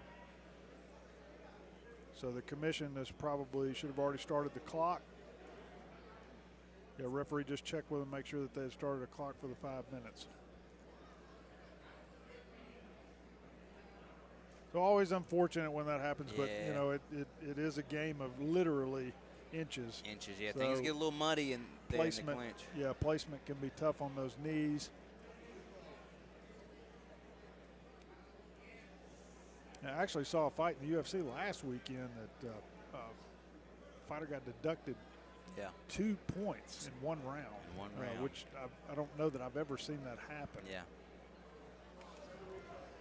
After multiple groin strikes. Correct. Like yeah, got a warning. Got a warning for one, I think, in that fight in the second round, and then landed 2 more in the third round. Just unfortunate. But it does happen in the game. It's so he'll have 5 minutes to recover here. If he can't recover after 5 minutes, then they will. It's going to be a no contest at this point. Yeah, because we don't have enough fight to score. Yeah. Correct.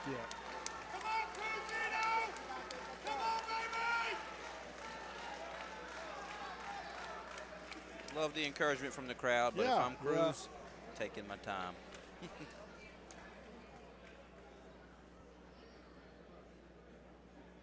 Yeah, it happened very early in the fight here.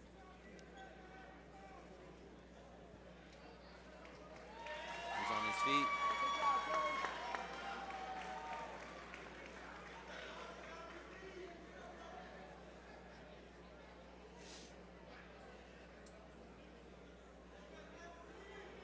You know, usually this one's going to be a incidental. It wasn't on purpose. Not at all. And so it'll probably, the fighter here is going to get a warning for that. Cruz trying to get his bearings under him. I mean, they give you 5 minutes for a reason. I don't know if anybody's ever been hit down low, but it's not fun. And the thing is, it does create an advantage for the other fighter, right? Because, I mean, this is definitely emptying some of your gas tank. And you've got to recover from this and then try to restart the fight. Yeah, going to show the replay here. You're going to get to see it.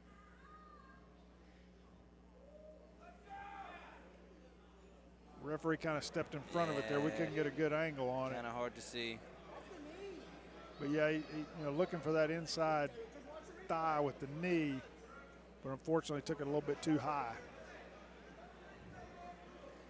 But again, like we were talking about before the replay, it does create an advantage for the guy who throws that, right? I mean, you've got to recover from this. You got to restart the fight. For sure. And now he's going to be second guessing that technique when he's in that spot again. So. And you'll hear people a lot of times saying, well, you know, what's he taking so long? You know, why is he taking the full 5 minutes? But I mean, if it's a straight-on shot, it definitely gives the other fighter an advantage if he does not fully recover from it.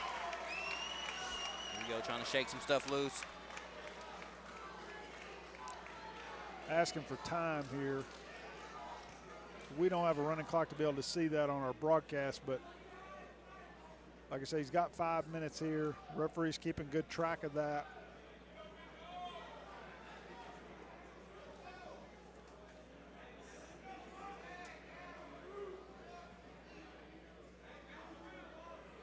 Referee's asking for the doctor to come in now. And that is usually not a good sign. Not a good sign.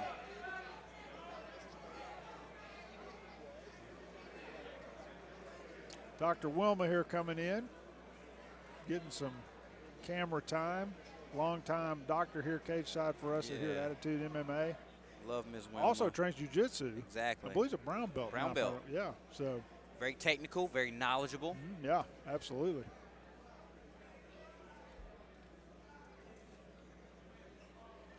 So even our doctors here at Attitude MMA know how to fight. Yeah.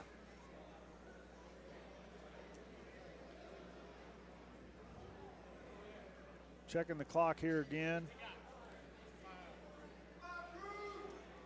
Looks like we're at the end of the 5 minutes. Decision time. Referee's asking the doctor and the fighter.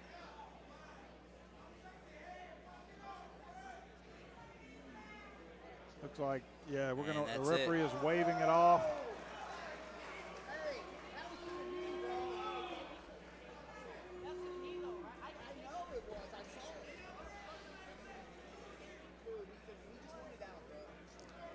Gideon's corner is complaining that the knee was to the inside thigh and knee of Cruz. We couldn't see it really on our vantage point. Yeah, here it's hard on the to replay. see. It happened so fast. Yeah, didn't have a good angle. The referee was kind of blocking the view from us on our camera. But if you can't continue, you can't continue. Correct, yeah.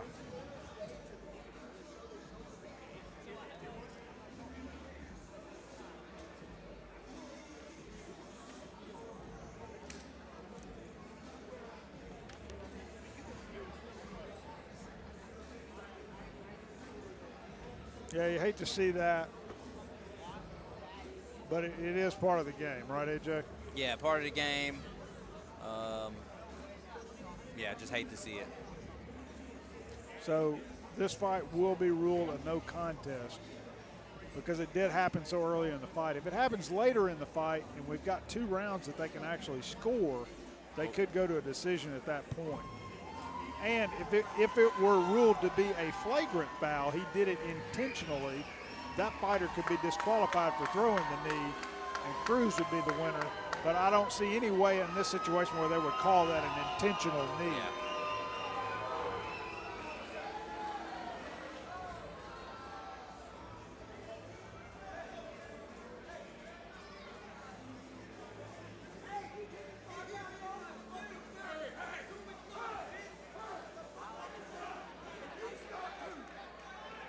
Referee trying to get a little bit more control here. Corners are getting a little bit upset with the way this fight's gone down.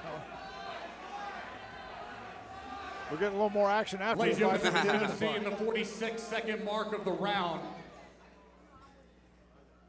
referee Luke Wilson stops this bout with a no contest due to an illegal blow. No contest on the bout this evening. Yeah, so it's unfortunate there. We're ruled a DJ, no hit the contest. music. That's the end of the fight. Very unfortunate to see that happen, but it does happen. And again, you understand both sides of the point of view on that. You know, the one guy that did get hit doesn't feel like he can continue to fight fairly and recover to finish the fight. The other side feels like they didn't throw an intentional knee there, so just tough situation on both sides.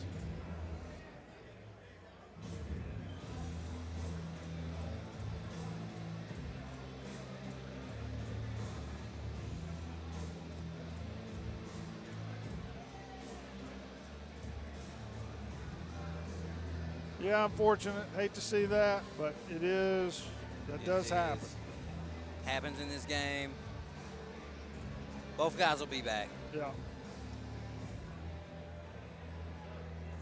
And so we're going to be moving on to the professional side of our card here.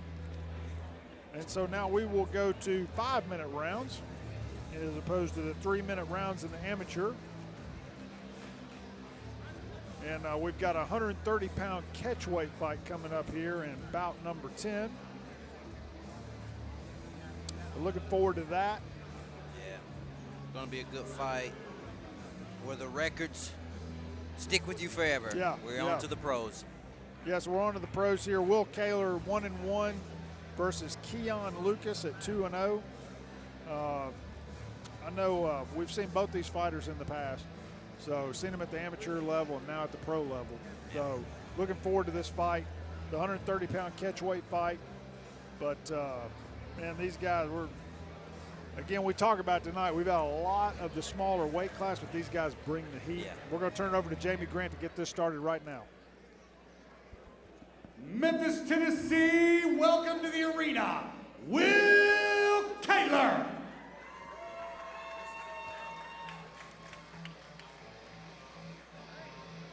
Will the 6-ring Caylor, fighting out of Murray, Kentucky, and Quest MMA, 5 foot 4 inches tall, 128.8 pounds, 1-1 record as a professional. But Will has had a lot of fights as an AMMY. Very experienced, has fought every style of fighter that you can imagine. So he's bringing a lot of experience in him with tonight in the cage. Yeah, and so interested to see how he kind of adjusted this 3 5-minute round format in the professional side. But yeah, we've seen him several times fight here for attitude. Always a game fighter, brings it every single time.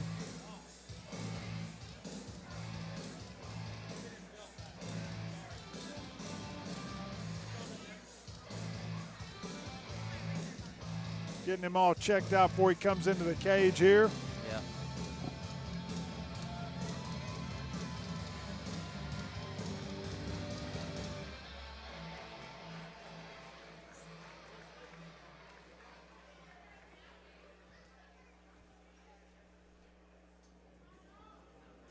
Memphis, Tennessee, welcome to the arena, Keion Lucas.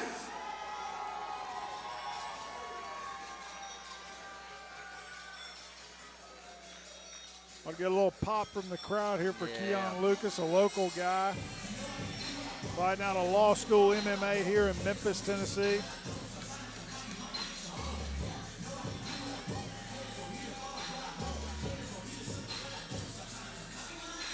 Keion, the Alpha Lucas, 5 foot 1, 128 pounds. As you said, Grant, from Memphis, Tennessee, fighting out of law school MMA. 2-0 as a professional. Keion's really crafty, really creative. A smart kid as well, smart young man as well. Looking for a really good fight right here.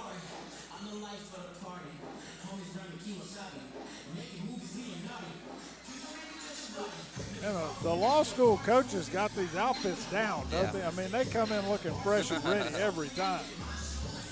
They got like the whole ensemble going on here.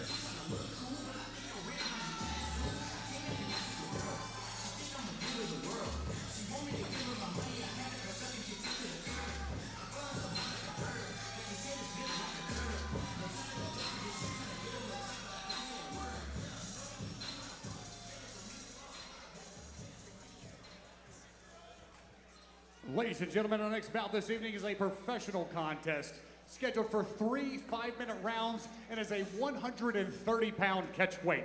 Introducing first, fighting out of the blue corner, a freestyle fighter, entered tonight's matchup with 1 victory and 2 professional bouts. He stands 5 feet 4 inches tall, weighing 128.8 pounds. Hailing from Murray, Kentucky, and Quest MMA, give it up for Will, the 6th ring, Caylor.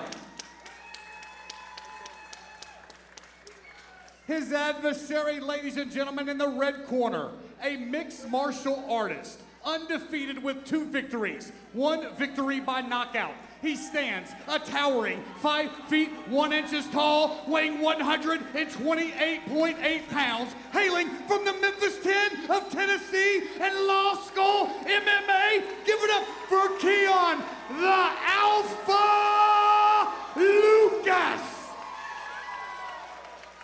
Third man in charge of the action, Mr. Luke Wilson. You gotta love Jamie Grant, baby. Yeah. He said a towering 5'1".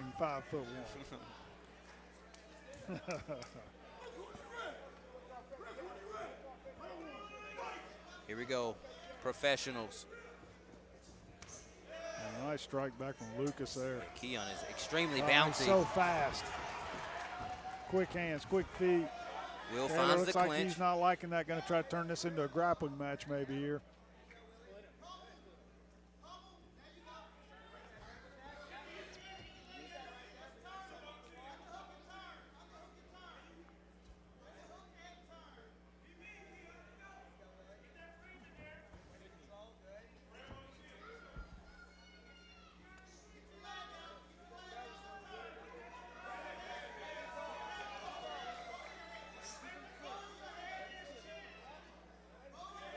Will doing a great job with this left underhook, keeping Keion pinned against the cage. Yeah, I good love head the left position. leg splitting his center line as well.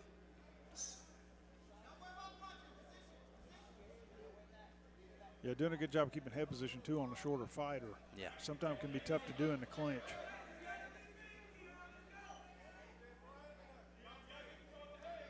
Keion looking for underhooks, trying to get a wedge in there. Short elbow from Will. Oh, not sure about Another. that. We couldn't see it from our angle. A And camera so- angle and our angle was on the back side of that. Another illegal. Yeah, Kaylor's looks like he's claiming low blow here, but not really sure we could see it. He did throw the knee for sure. Keion resets right away in the corner. Yeah. Not phased, trying to keep his composure. Yeah, and Same good thing- job on his part going to the neutral corner. That's what you're supposed to do. A lot of times referees have to spend a lot of time getting these guys to go where they're supposed to go.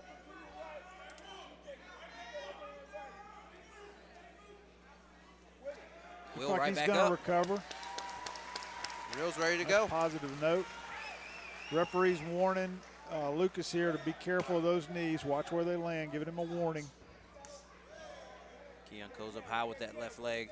I like the bounce in his toes tonight. You can tell a lot of speed. A nice outside leg kick immediately to the back. Kicked him, so already kind of spun him around. Yeah. Now he's looking for Will, ends up on top.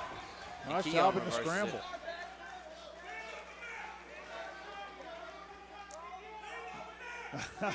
Nice elbows. I hear the law school coach's hands off the mat. I could not agree with them more. Will looking to climb, looking for some wedges inside. Might be setting up a triangle Yeah, here. it looks like what he's trying to set up here.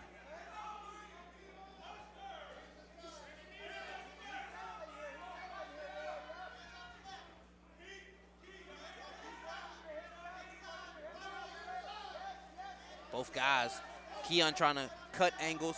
Will try to stay in front of him, not Yeah. letting him cut angles. Yeah.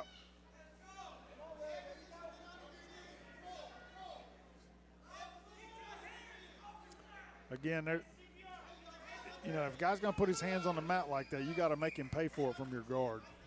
And you can hear the law school coaches screaming that. Good Will again, fishing for this Trying triangle to get that setup. triangle again, working that wrist set up there. Nice elbow from bottom as well. Those He can really cut needs you. he needs to bring that guard up higher, though, if that's what he's going to try to work on. Really try to work the high guard from here. Good posture from Kind of Keion. went for the arm, but very lazily, which allowed Keion to get control from top here pretty easily. Will trying to roll. Yeah, pulls went him for in the back, turtle, and then now rolled into half guard here. Interesting. Caylor had the underhook there and then just gave it up. Yeah.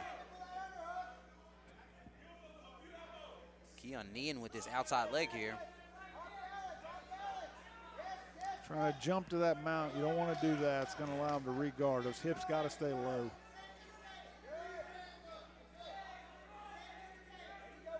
Will does good by finding the guard again, trying to control the posture.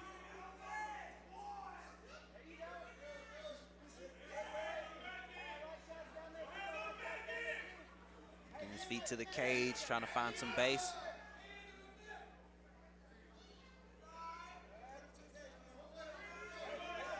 Now Keion turning Again, Will. good strategy here. Just like Bane we saw earlier. Yeah. Turn him towards the cage.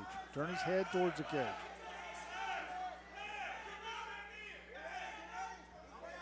Will's doing a Looking good job for sneaking a little those bit of a dummy knees. sweep there, yeah. Wrestling Back up here. on a single. Keion with double unders. Nice. Now Keion with the head pressure. Trying to knee up top. Will pummeling in now. Another knee up top.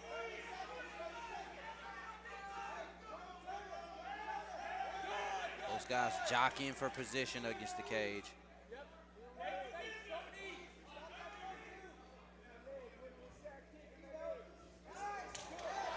Good exchange. Teep up the middle from Caylor.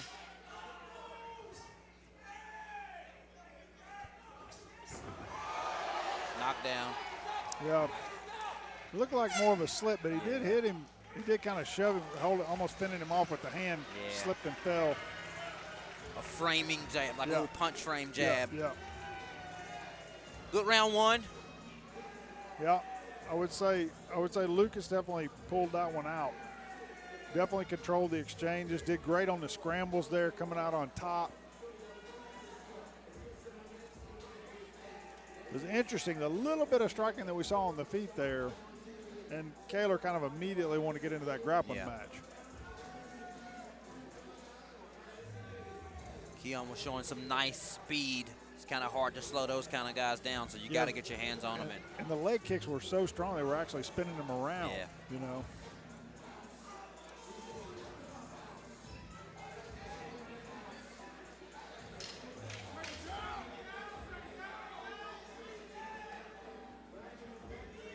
Referee's calling the seconds out. Getting ready for round two.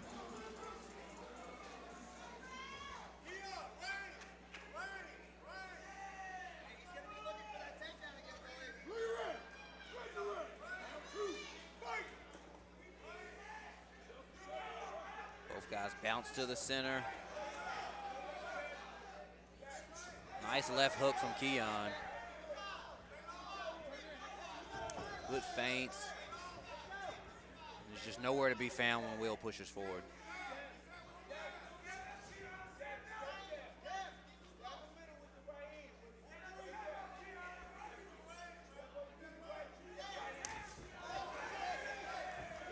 Good outside leg kick from Will. Keion's trying to answer with the jab.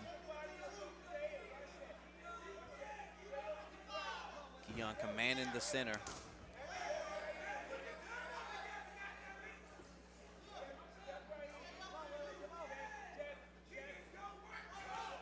Goes up high again.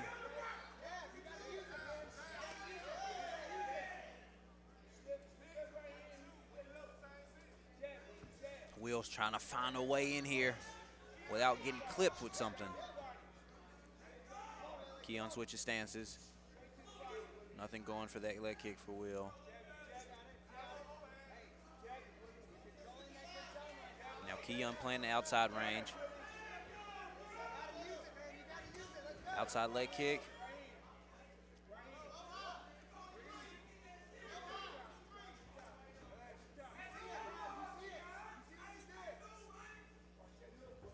Will slowly inching forward. Nice leg kick from Will Caylor.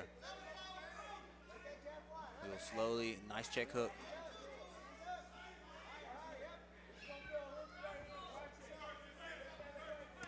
Oh, a big overhand from Will. A big one there from Caylor.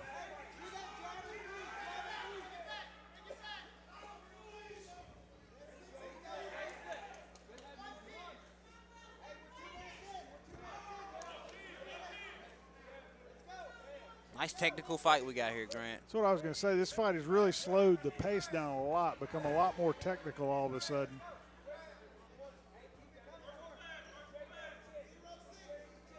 Both guys seem like they're still trying to gauge the speed of their opponent's strikes. Good outside leg kick from Keion. Spinning attack. Got a ooh from the crowd on that spinning attack there.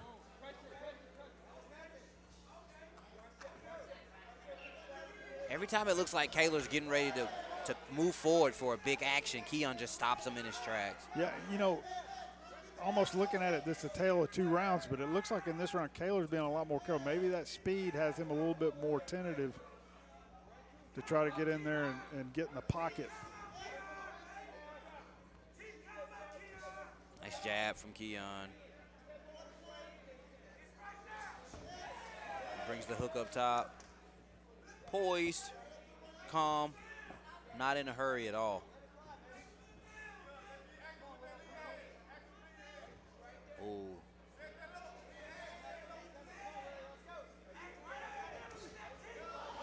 Nice left. Lucas landed that solid. Yeah. Another good jab to the body. And again, he's just keeping Will on the outside. Anytime Will tries to cross the void to get in that inside space, he's just taking damage. Whether it be a check hook, a two, the leg kicks, he waves off the ref here. Yeah, it looked like Kid caught his shorts. Nice feint. Keion starting to move forward a little more.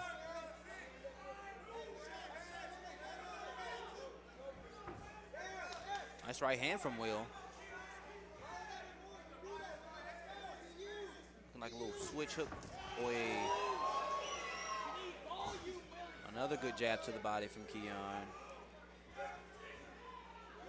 I just love the subtle head feints, shoulder movements, the hand feints by Keion. You never know when that strike is coming or where it's coming from.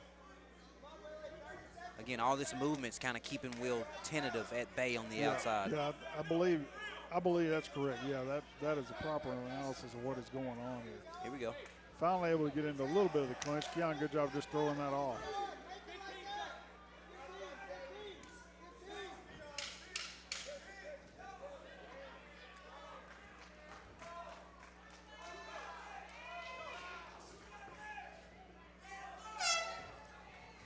End of round number 2. Yeah, and so Lucas again in that round, just like you said, stay on the outside, use the length, keep him at bay. Yeah. Just outpoint him really, right? Outpoint him, control the void. Don't let that guy cross over the line. Anytime he steps forward, he's running into a jab. He's running into a teep up the middle, some outside leg kicks. Just got to own the void is what I tell my guys in the gym. You got to own the void. Yeah, very strategic second round. We saw, the first round, a lot of scrambles, a lot of combinations, kind of getting in the pocket, throwing a lot of heat, and then that second round just totally everything slowed down to a super technical striking match. Keion looks fresh as ever. Will's not breathing too hard as well. It's just a tough puzzle to crack. We'll get the seconds out here and get the third round started here very shortly.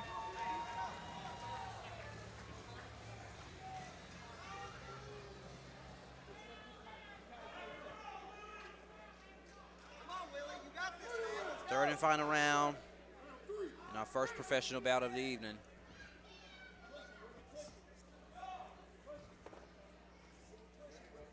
Keion throws that teep up the middle. Jab. And then switches stances off of it. So, again, you never know.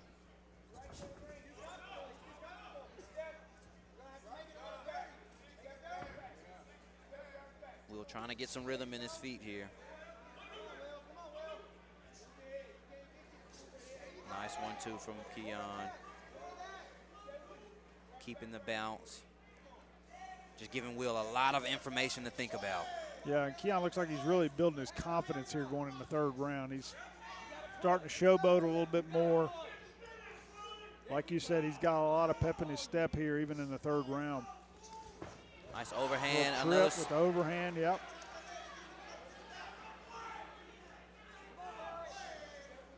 And again, didn't follow him to the ground. He's content to just strike here. I think he feels like this is his comfort spot. He can strike, outpoint him.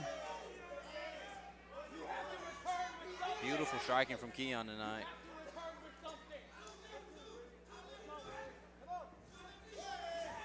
Tries to go up top for that left leg again.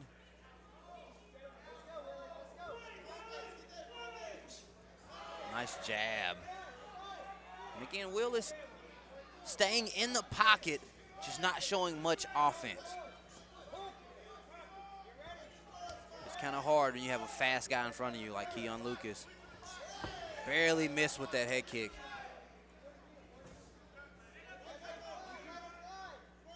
You saw for a minute there, Caylor was starting to take the middle of the cage. I saw the law school coaches really imploring for Lucas to get the center of the cage back, and he's done that now.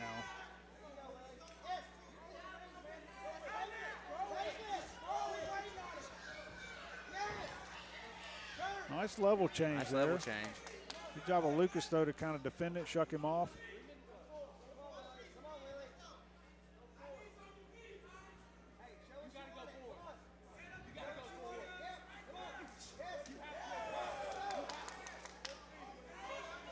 Spinning attack again from Keion. Really starting to open up here in the third. Yeah, you can really see his confidence building in this round. Here we go. Will coming forward with the left hook. Trying to land something, anything significant. Nice outside leg kick from Caylor there.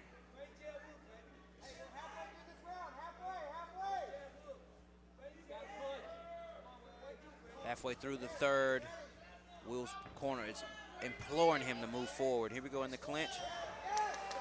And Keion just can't be held. Yeah, doing a really good job of fighting out in those scramble situations.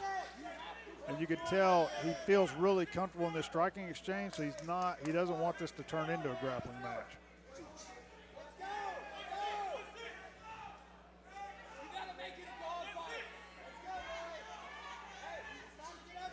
And I really think that's what Caylor needs to do. Caylor needs to dirty this fight up, right?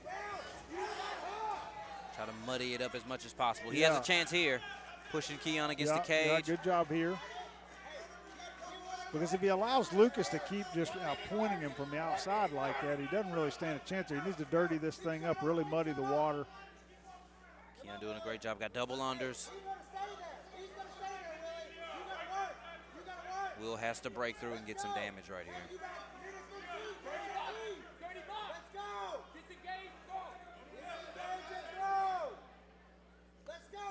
Yeah, Kaylor's coach is now imploring him. Yeah.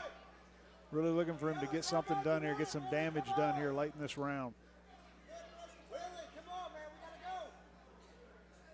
Like you said, Keion is just defensive wrestling right here. Anti-wrestling, as the kids call it. Just trying to stay up on his feet, tie his hands up, not let him get down to his hips. Just pummeling. Yeah, he is doing a really good job pummeling that underhook.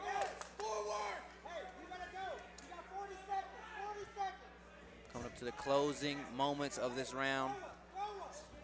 Keion dropping his hands as he enters now. Yeah, really feeling showing a lot of confidence, yeah. Hands behind his back with the double jab.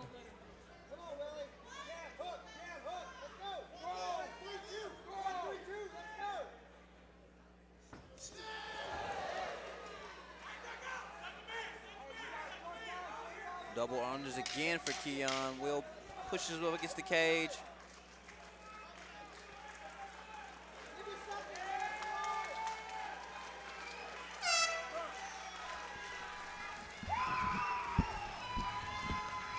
So we come to an end of 3 rounds here in our 130-pound catchweight pro contest tonight. We will give some time here for the athletic commission to tabulate the scores from the judges. But it kind of was a technical striking display here from Keion, the Alpha Lucas, tonight. Did a really excellent job of striking from the outside, keeping Caylor at bay, not allowing the clinch to bother him. Gutty performance from Caylor, though. Ate some big shots there, tough as nails. Really came to fight tonight.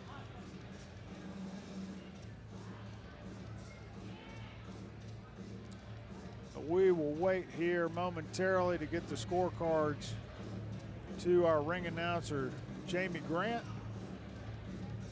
and get you the official decision coming up here very shortly.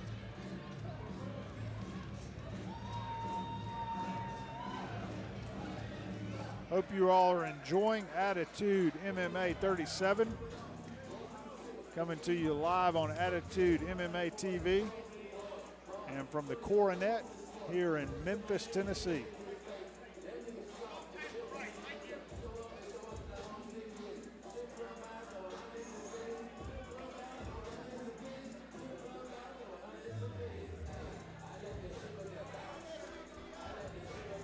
Still working on getting those scorecards to be right out here. Appreciate everybody spending the evening with us and supporting local MMA here in the Mid-South.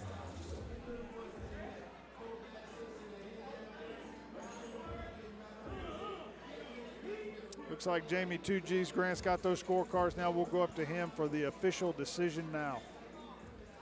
Ladies and gentlemen, Memphis, Tennessee, we have a winner after 3 rounds of action. Our judges score unanimous. Our winner, the red corner, Keion the Alpha Lucas. Keion, the Alpha Lucas, improving your record to 3-0 as a professional. As clean as a striking performance as you're going to see in this cage. How you feeling, homie? Man, I'm feeling incredible right now. It feels good to be back inside a cage where I truly belong. I know I've been taking my time serving the city, protecting the innocent, and giving my love to the city nonstop. But all I can say is I'm here, and I'm ready to say the Alpha is back. Yes, sir. The Alpha is back on the prowl. Talk a little bit about this camp, because you got like one of the premier corners, coaches, teams in the game. How have you improved? How have your teams improved? And what's next for the Alpha? Man, what I can say, I just want to give a big thanks to my coach right here, Brian DeLaw Hall, Mr. Terry Johnson, Jason over there, AO, and the wild child himself, motherfucking Harry Johnson. All of them put me through hell, and I appreciate that. I know they had faith in me. I have faith in myself. There will be some dark times where I had to go through hell. But right now, I want to thank every single one of them. Even Coach Chris right there. I see you hiding. Yeah. But yeah, man, I've been putting my heart and dedication to doing MMA. It's something that I love doing. I was born in martial art. I did martial art as a young-ass kid, and look where I am now. I'm getting to the top no matter what. 3-0, Keion Lucas, everybody. And one more thing, y'all. Flyweights, I'm putting everybody on standby. The Alpha is back 100%.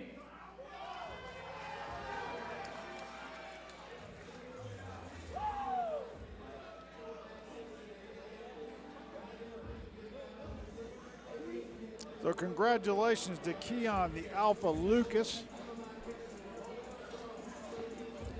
picking up his third pro win tonight.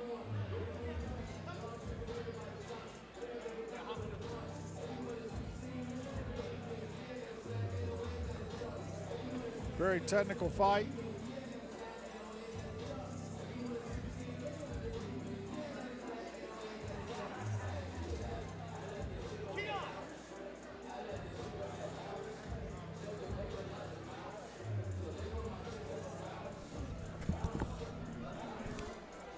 Keion Lucas, ladies and gentlemen, Memphis police officer. Y'all give it up for that fine gentleman right there.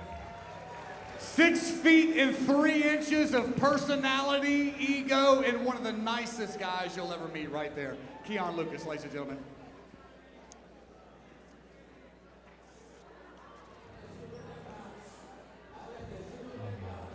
So we are going to have a grappling match for everybody coming up next. Yeah, this is your forte, Grant.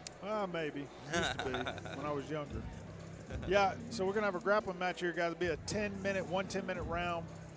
There'll be, I don't think any decisions, right? Submission only? Submission only, no decisions. So, yeah, it'll be a good time. Yeah, it should be good. Like to see a little grappling every once in a while. It's kind of good. I know that they needed to get a break, I think, too. They had this fight earlier in the card, I think, on the original card, but then with the law school guys, I think in the last match we had and the main event, wanted to get a little space in there for them to be able to get their fighter prepared for the main event, so we can certainly understand that. Yeah, rightfully so. Yeah, but looking forward to this. So usually on these grappling matches we have, these guys I think are both blue belts, I think, if I read that correctly, but usually we don't have a rule set for these, like heel hooks, all that stuff's usually in play, unless they agreed upon it ahead of time. We were not told that if they were. So it'd be good to see a little grappling here, see what goes down. We're going to take it up to Jamie 2Gs right now. Ladies and gentlemen, Memphis, Tennessee, welcome to the arena, Brian Smith.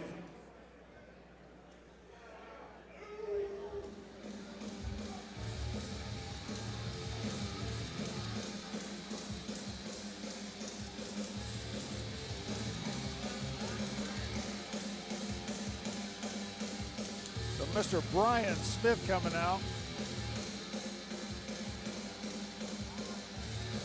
Don't have a lot of information on Mr. Smith, do you? Not a lot of information, which tells me this probably was a last-minute replacement.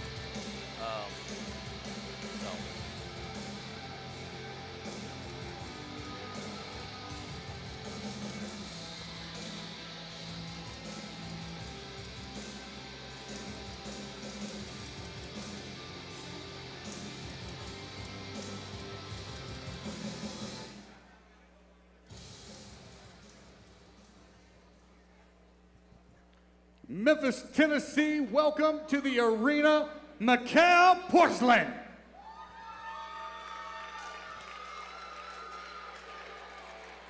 So Makaio Mickey Porcelain, weighed in 142.6 pounds, standing 5'6" tall, fighting out of Ferguson Fight Club, which is part of Memphis Judo and Jiu-Jitsu. Yeah. Great team behind them. Great camp of coaches. Yeah. So it should be pretty good.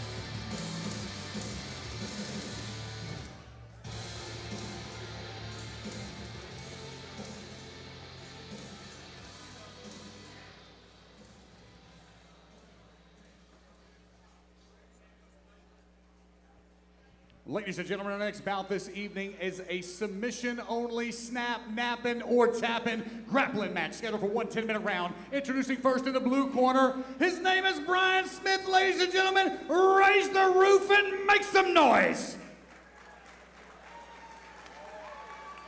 His adversary, ladies and gentlemen, in the red corner, from Bartlett, Tennessee, and Ferguson Fight Club in MJJ. Give it up for Makaio Mickey Porcelain. 10 minutes, ladies and gentlemen, here we go. Go one 10-minute round. Sub only. Sub only.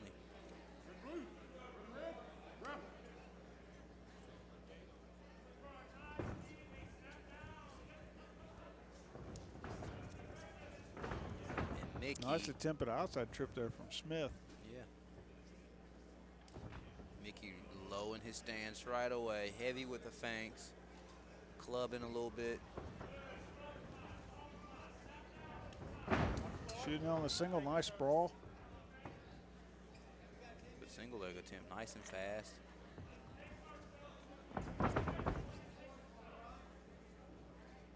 Attempting a little snap drag, little throw by. Nice throw by. Got the double unders here, though, coming around. Good job with the whizzer here from Smith. A little bit of a scramble here. He's stepping over. Yeah, went to step over to guard. Could have went to triangle there. Kind of looking maybe work mission control. I'm apply to here, yeah. Good job by Smith there to stack him, though. If he can get that arm back now. And that's what he did. Good awareness. Show of respect from both gentlemen.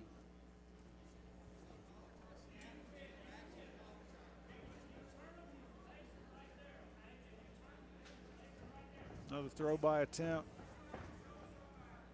Smith taking him over to the cage now with the clinch. Oh, nice throw. Nice throw. Yeah, beautiful from the whizzer position. Heavy crossface on the right side.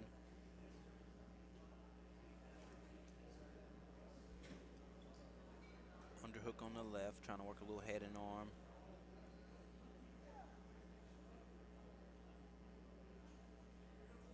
Little no-gi baseball grip. Yeah, looks what it looks like he's going for. Maybe a type of Ezekiel from there.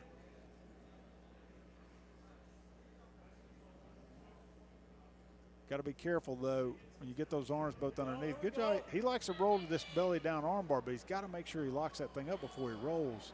He's losing control of the arm on the roll, which is not going to allow you to finish it.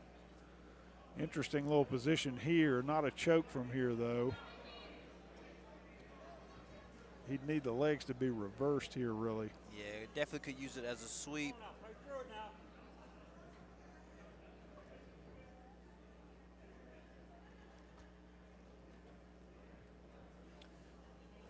Brian Smith like he's just trying to stay calm. Yeah.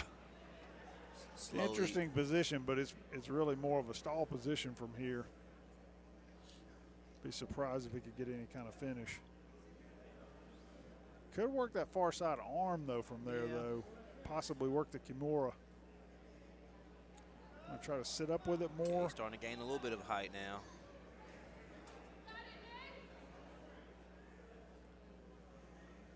Yeah, just the leg position there is not going to allow the triangle finish, though. Looks like maybe he's trying to grab the leg and roll him through now, possibly.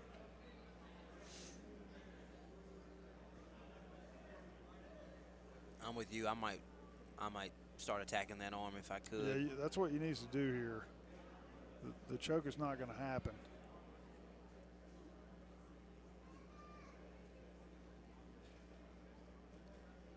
Tyler rolls in the roll corner. It through. Problem is, the further he gets on that other side, he could be able to slip out because it's going to change the angle of everything.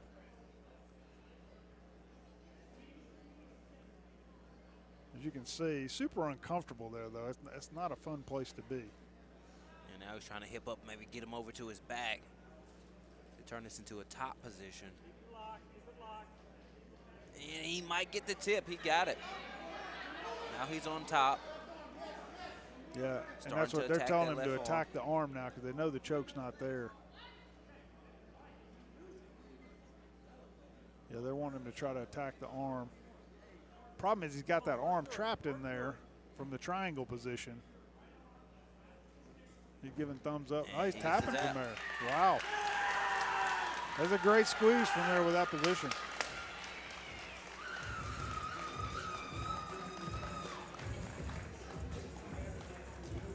So we got the sub there. Got the sub. No judges needed. The reverse triangle. Yeah.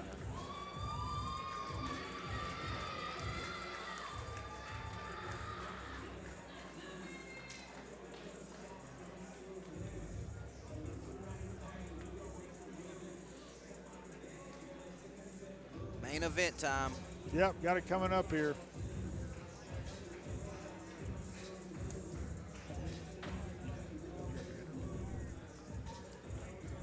Yeah, good job there, though. I mean, he kept working that angle on it. Yeah. Got it to the point where Smith just, didn't want to hang in there with that anymore. Yeah, I like that he came out of the other side to try to get the sweep, Correct. to use it to sweep. Yeah. Nice tight squeeze.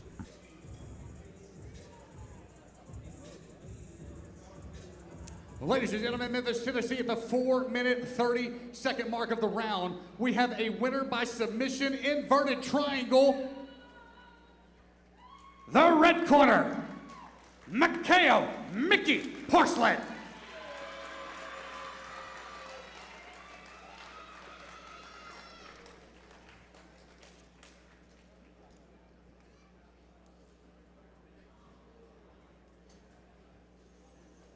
Always good to see some grappling on the local MMA cards. Yeah, good change of pace before it gets rowdy again. Yep. And so we're going to be getting into the main event now. It's main event time. The fight everyone's been waiting on. Yeah. It's about to be fireworks in here, Grant. Yeah, no doubt about it. I mean, both of these guys, you got a 5-minute round contest here because it is a championship fight. And both these guys very skilled, both very game. They bring the heat. Yeah, really looking forward to this fight tonight. Yeah.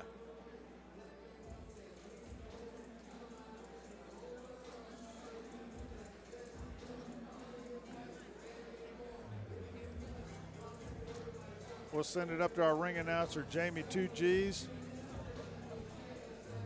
Get our introduction started here.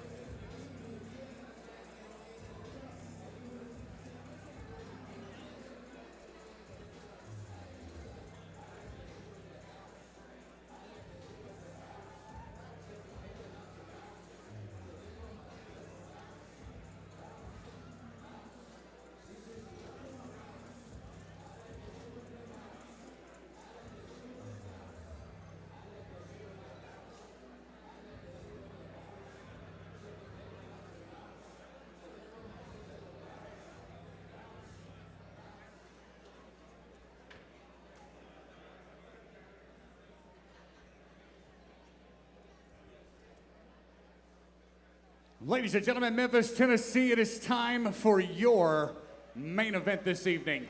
Make some noise! Attitude MMA would like to thank all of our sponsors that help make these events happen. Waldo's Chicken and Beer, Thrive MD, T1G, Integrated Communication, Quality Tire, and all of our proud sponsors.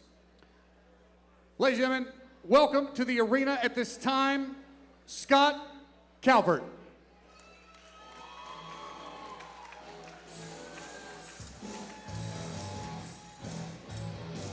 So out of the blue corner, we've got Scott Calvert from Without Limits MMA, Batesville, Arkansas. We've seen a lot of these guys from Without Limits over the years. Man, very, very good gym, very skilled fighters coming out of that gym. He did make championship weight here at 124.6 pounds.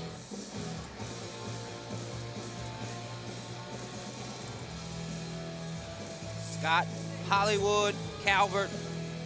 Again, as you said, from Without Limits, these guys are always skilled, always game, always ready to fight. A little bit of a grudge match tonight. Oh, yeah? A little bit of a grudge match. AD has had kind of a rivalry with this Calvert family. He's fought Scott's brother, Eric, twice. They're 1-1. He beat Eric last August for the belt, and here he is fighting his brother. Memphis, Tennessee, welcome to the arena, Darius Walls.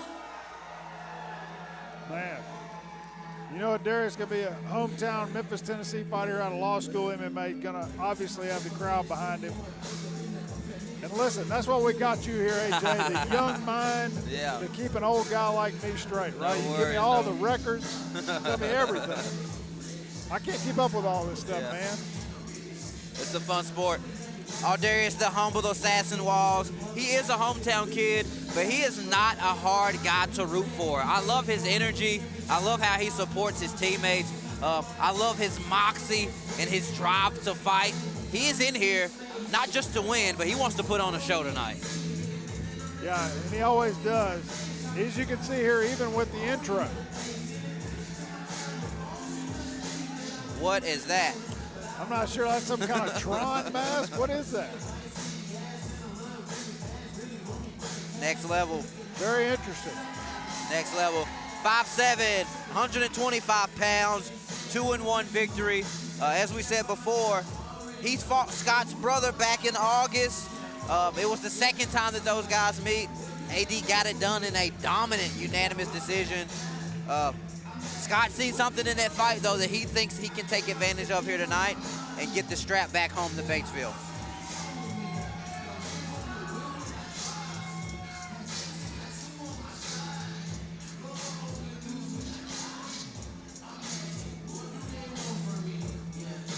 Talking to matchmaker Scotty yesterday, he did say that he thought that Scott was the more aggressive out of the two brothers.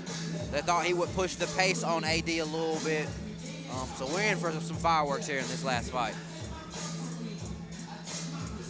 Always good to have a main event that has a little background noise to it, right? Gets the fans hyped up, gets everybody ready for a big fight.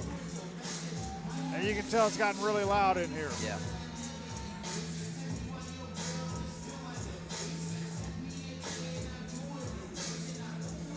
Always a lot of bravado with the law school guys. For sure. Got a big crew. Very confident. Yeah, got great fighters over there.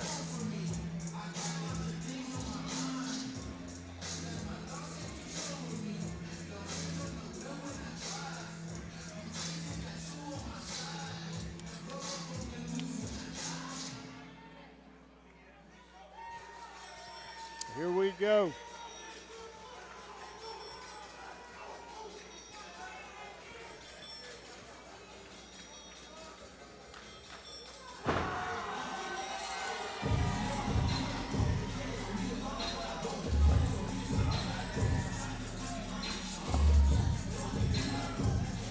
Yeah, that stare down in the corner definitely didn't look like their buddies, did it? Look mean.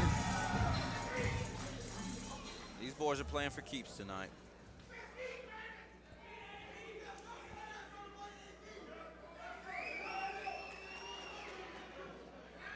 Ladies and gentlemen, our next contest is a pro bout scheduled for 5-minute rounds for the 125-pound professional title.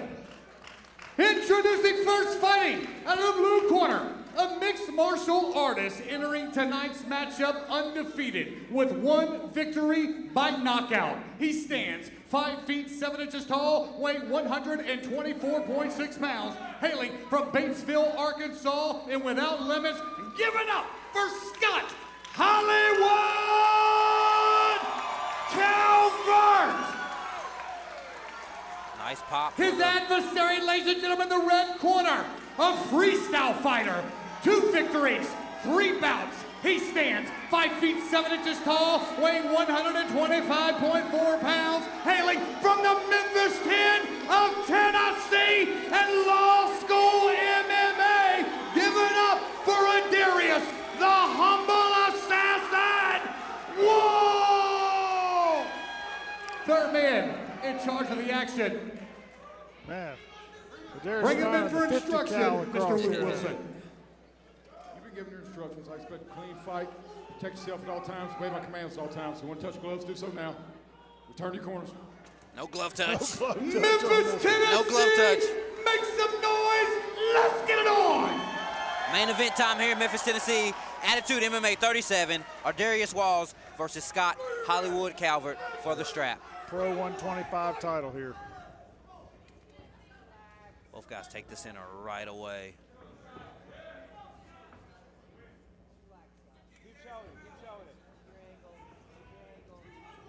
Righty versus southpaw.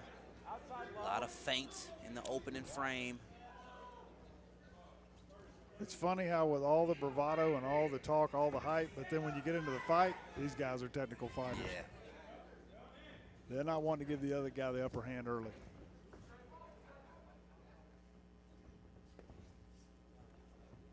Both guys trying to find range. AD first blood, but Calvert comes right back with his own outside leg kick.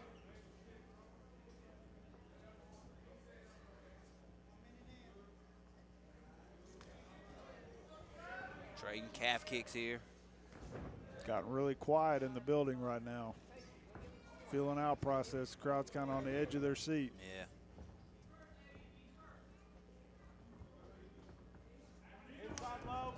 Good outside leg kick.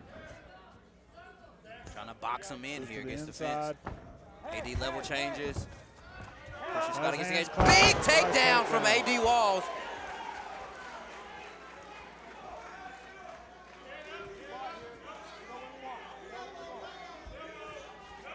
Scott doing good. Gaining height against the Good job fence. getting back up. Ate a little knee on the come up though. And right back in his face.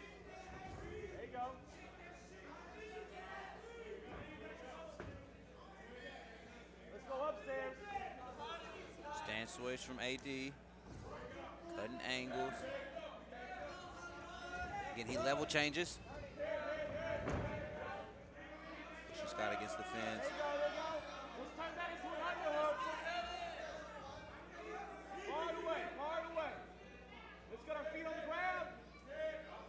AD level changes.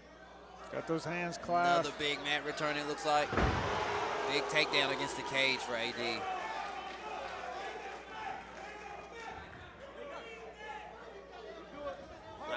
Oh, nice Barely elbow. missed with that elbow. Yeah, just barely missed it. Scott staying composed.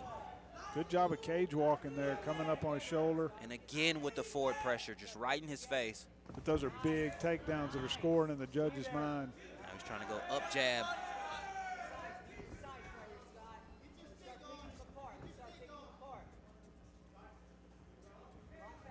Good lateral movement for AD. Good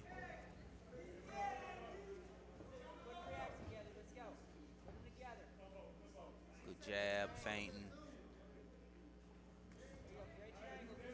Scott very patient, although he's moving forward, he's very patient. I think that, again, like we talked about earlier, that level change from 8, he's so quick. Yeah. And so that's kind of tempering what he's working now. He's got to watch how fast that level change is. He's getting deep on his hips so quick. Good level change again. There it is again. Does a better job this time with the cross face. And now following it up. Scott opening up against the cage here with his he's really- hands. He knows he's got the distance closer. The shot's not there.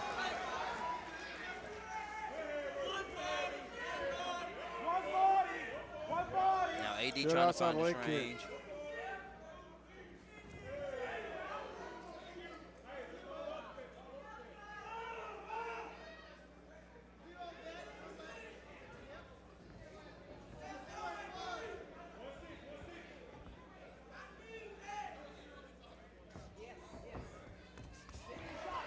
Nice right hand. Combination, yeah. Scott again lands the right hand to the chest. Comes up high with the leg kick.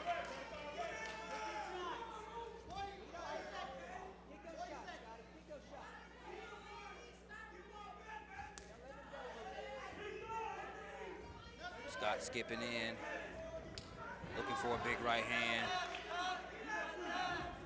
Nice overhand calf kick right into a left hook.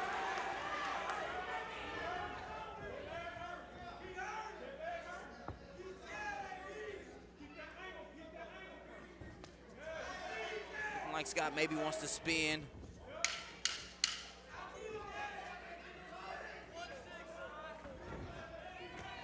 Head kick from AD. Spinning attack there at the end. Yeah. Nice round one. Yeah, a little feeling out there in the beginning. 2 big takedowns by Walls. But Calvert answered back well on the feet there. A few really nice exchanges against the cage over here to our right. Yeah.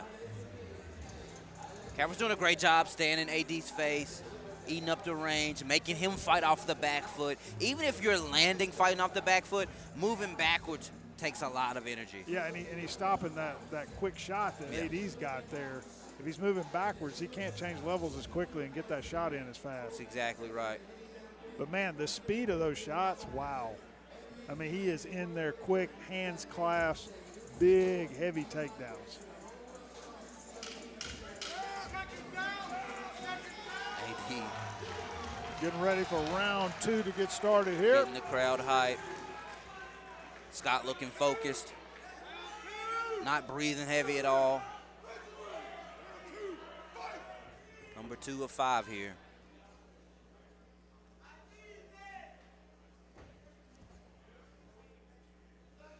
Little front oblique kick from Walls.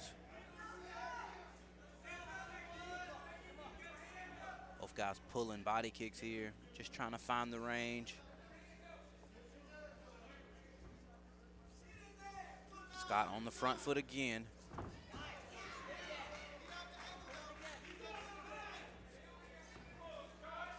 Nice open angles from AD. Yeah, AD went to switch there to a single. Good job on the crossface there. Kind of got the front headlock position, made him pull back out of that. Yeah. AD swinging for the bleachers on that one. Nice turning side kick from Scott.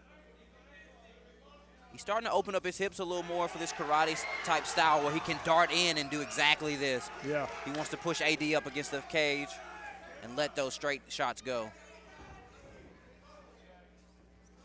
Skipping in again.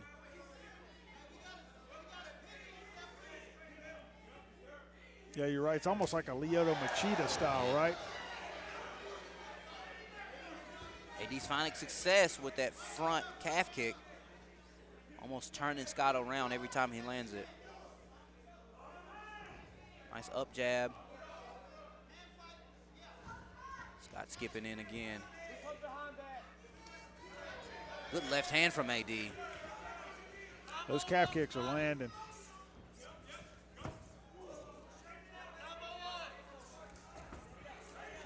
Kick up top from Scott.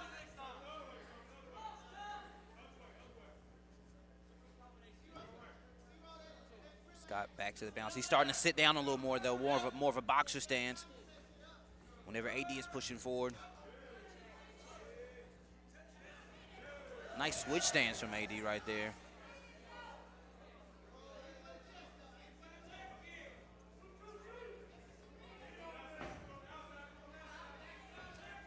Nice calf kick again.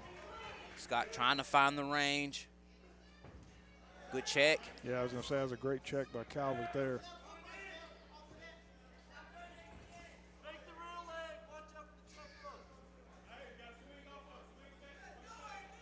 Now AD on the front foot.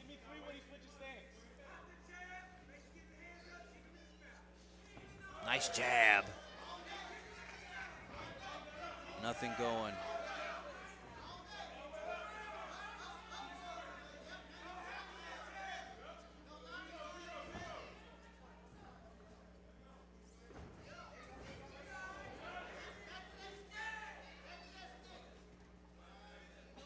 Side leg kick trading, both guys trading. AD eats a jab.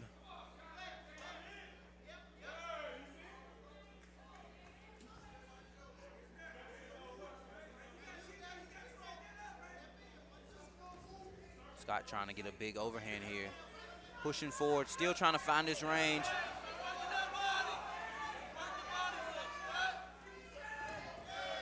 And AD just right back off of the fence. Hey.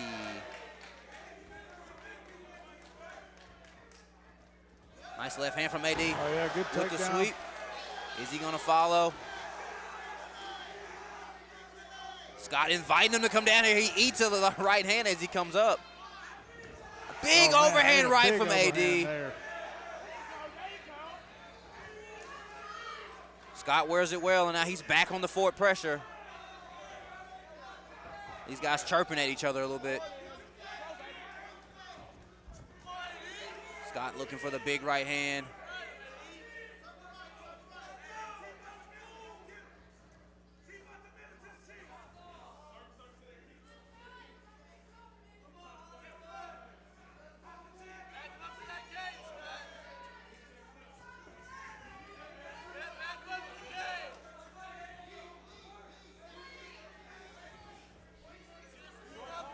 Calvert just cannot trap AD.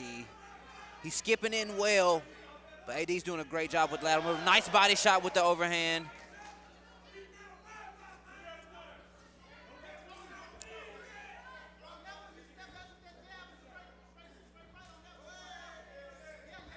Those calf kicks are starting to pay dividends for Walls.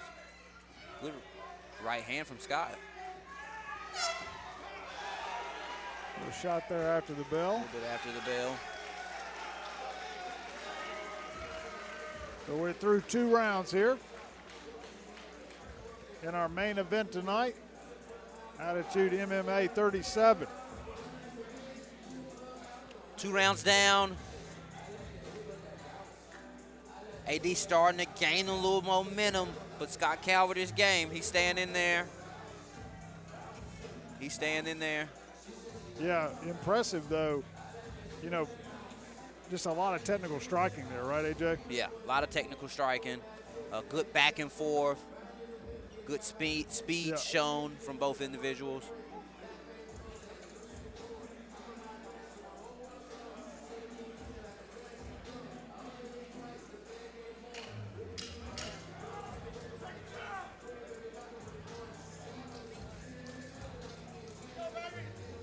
All right, going to move on to round 3. Round number 3 of 5 here in our championship main event this evening.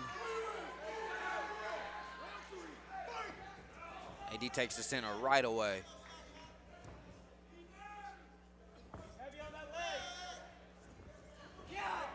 Scott pushing forward.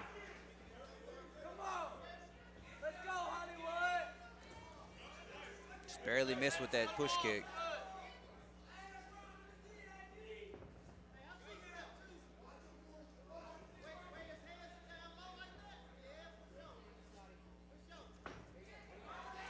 Good short uppercut. Wow. AD. Oh!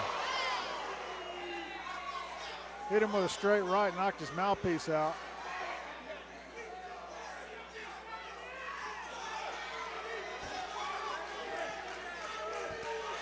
Ref was quick in right there.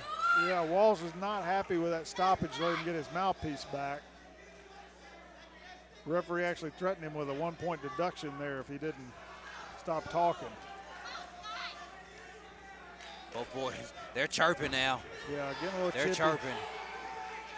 You saw Calvert there now. That leg kind of gave way a little bit Just a there. little bit. He has eaten a lot of outside leg kicks. And you just got to wonder how much leg that damage is covering right now. AD slithers out of there. Again, he's just being really good about the lateral movement, not letting Scott push him back. You know, we teach 1 step back, 1 step to the side. 1 step back, 1 to the side. And he's doing that very well tonight. Good overhand.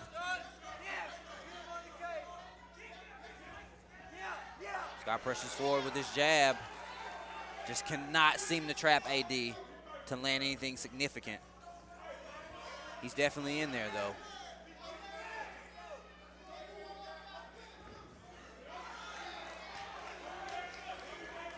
Another good overhand from AD. Trying to find him with that jab. Good head movement from Scott.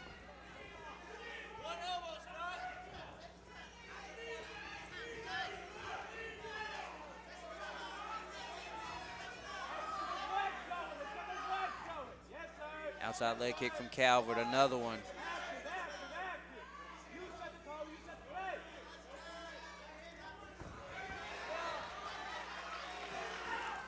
Good jab from Walls. Yeah, that jab stiff. That is a stiff jab for sure on the way in. Calvert trying to find some rhythm here. Trying to put some strikes together.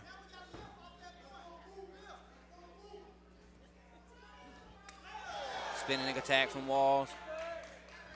Again with the jab. Almost knocked the mouthpiece out again. Yeah, jab's landing. Calvert's kind of chirping back at him about something. Good now. timed overhand from AD right there. The jab is really, Calvert's nose is starting to show that jab. Yeah. Again.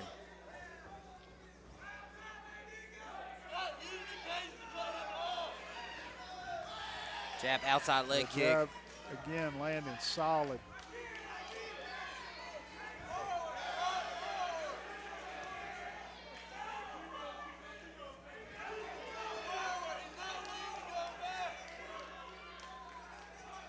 Another good jab.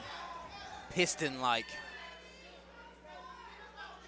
Scott having a hard time with that mouthpiece. Left hook over the top. AD starting to get a rhythm here. Yeah, Hands are dropping a little bit. Looks like he's starting to build a little confidence here.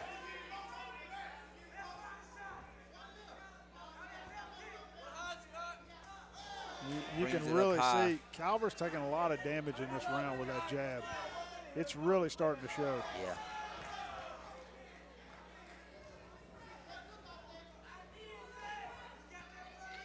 AD doing good with the lateral movement, the open angles, constantly switching stances.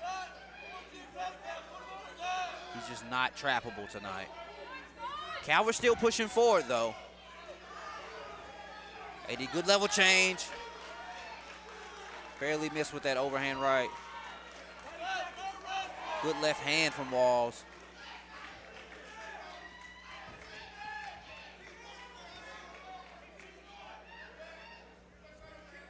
Nice jab again from Scott. Lands a good two-punch combination. Scott again lands another two-punch combination. AD talking to him here.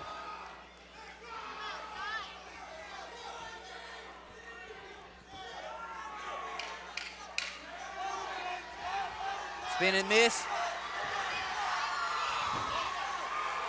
Jumped on the neck here, looking for a possible bulldog choke here. That'll be the end of the round. 3 down, 2 to go. We're in the championship rounds now, Grant. Yeah. And you know, in that round, you really started to see that, like I said earlier, the damage starting to add up for Calvert. I mean, he is taking some shots from that jab. It's so stiff.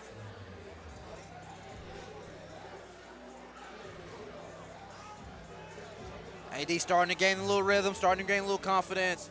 Yeah, they're working on his nose over here in Calvert's corner, trying to get that bleeding stopped. Looked like he had a little damage under the left eye as well.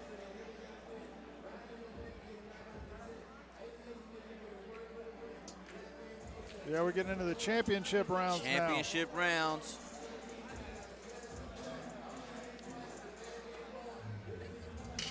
See if Scott Calvert can put together some momentum here to kind of shift the narrative of this fight. AD is still fresh, not even breathing hard.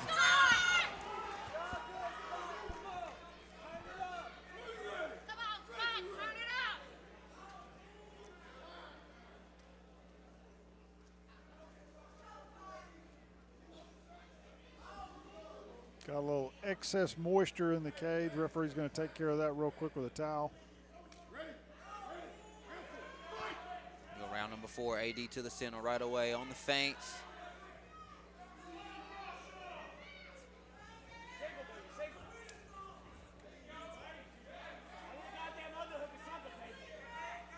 Scott switching stances, trying to find an entry that he likes. Nice head kick.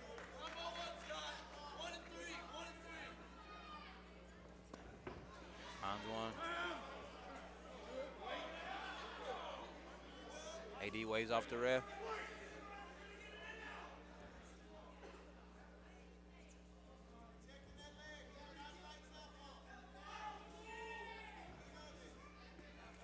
Nice level change from Scott. Shooting on the takedown here. Beautiful level change, but AG shrugs it off, no problem. I think he hit him with that elbow. I think he did too on the break.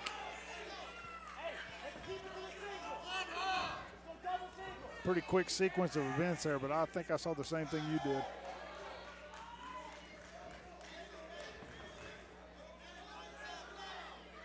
I'm liking that front oblique kick that AD is adding again.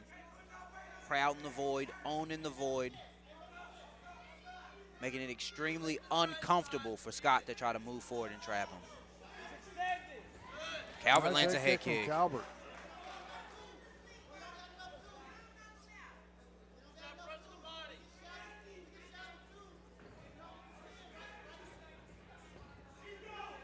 Another right hand down the middle.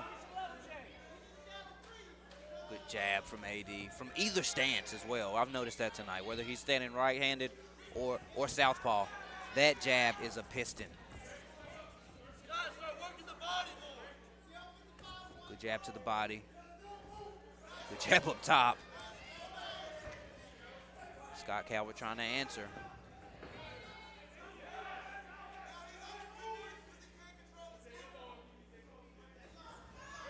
Nice little short elbow. Beautiful sequence. Yeah. Nice there, and shot right in. In that leg drag position from here. Short elbow over the top. Passes in the side control. Control here. Short elbows. Scott Calvert doing a great job fishing for underhooks, recovering the guard. AD stands.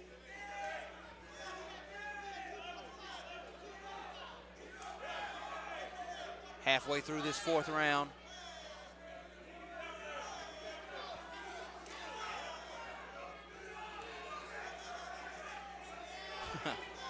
Never seen that one. That shot. Hammer fist in the toes.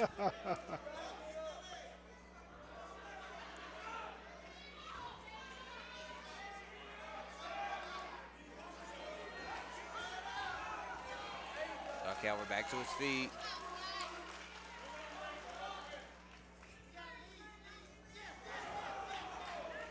Nice check right hook. And that left eye is starting to close a little bit on Scott Calvert. Again, he's pushing forward, trying to find something significant. Here we go, starting to put them together here.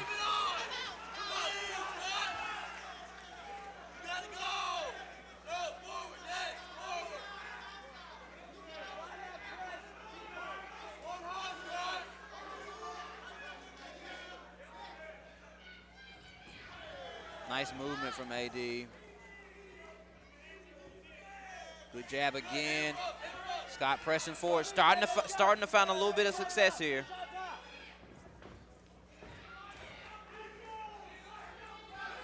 Nice short elbow again from AD. Great short elbow. But Calvert's really pushing the pace here right now.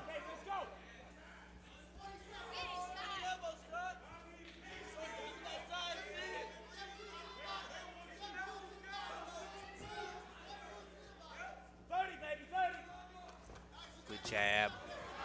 Scott pushing forward again.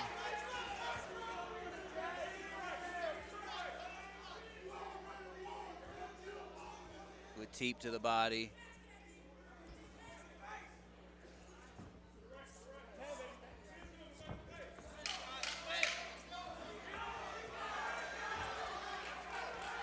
Spinning attack. Big mat return. Round number 4 down.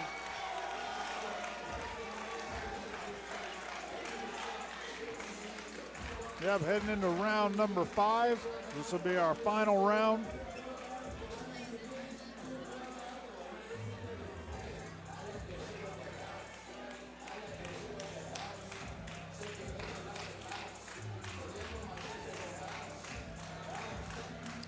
This is really gut check time for both fighters. For both fighters. And you can really tell, you know, Walls has been really in this fight, but he's even looking a little gassed over there right now. The fifth round is going to be tough. Yeah.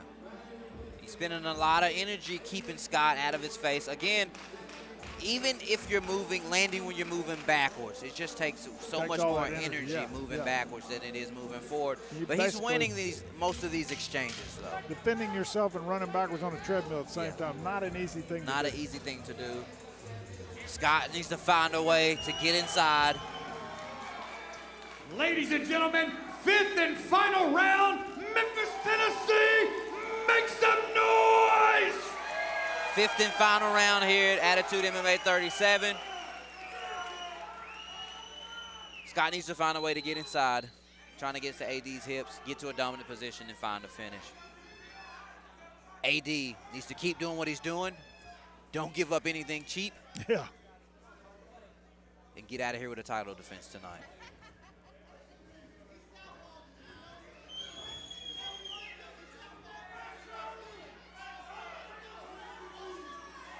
Again, Scott Calvert with the forward pressure. AD with the lateral movement. Shooting for that outside single.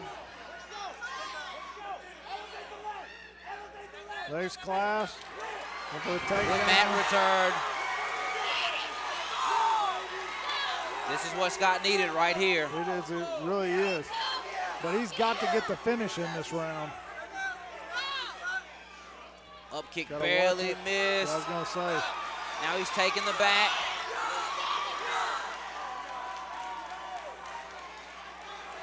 Well, high on that choke, but he is under the chin here. He is definitely under the chin. He's got the squeeze here. AD trying to find some rotation.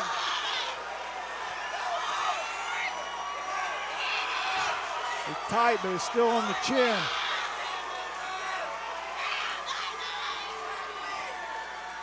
AD trying to calm his mind, not freak out. He needs to have a sense of urgency right here. Calvert needs to adjust that top hand behind the neck. Try to get it as deep behind AD's head as he can. Good job of shucking it off AD gets here. a little rotation. Both guys are gassed right here, Grant. Yeah, I mean, this 5th round here, and now we're getting into the grappling, which is the most grueling thing there is, really, from this position. And it's tough to grapple when you're tired. Yeah, those arms are gassed. So this is where your fundamentals and you stacking days in the gym are where we're going to peak out, right? And you got to think Calvert here, too, has expended a huge amount of energy trying to finish that choke. Again, he's going back to it. AD trying to keep his chin in his chest. Fighting the hands. Scott locking up that body lock, trying to land some damage here.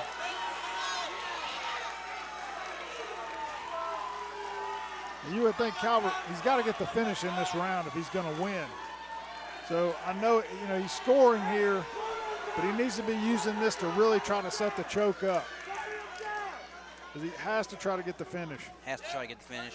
I would maybe try to gain height here, maybe put AD belly down to really get some the leverage. hooks in and try to put him belly down and really put some real leverage on him then from a hip perspective.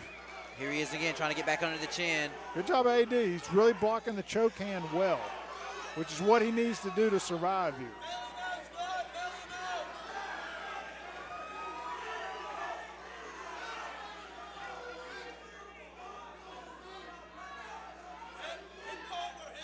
This is the most trouble Scott Calvert's had Ardarius in all night. A little over half of the round to go. Can he find the finish?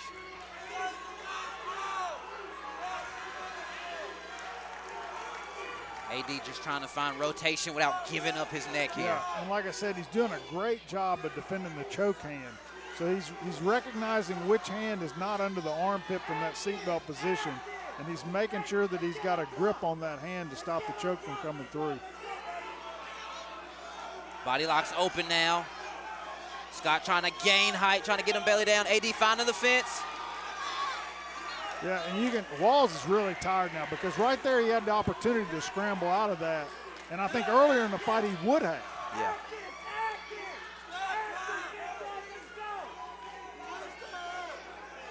Yeah, both these guys are really gassed.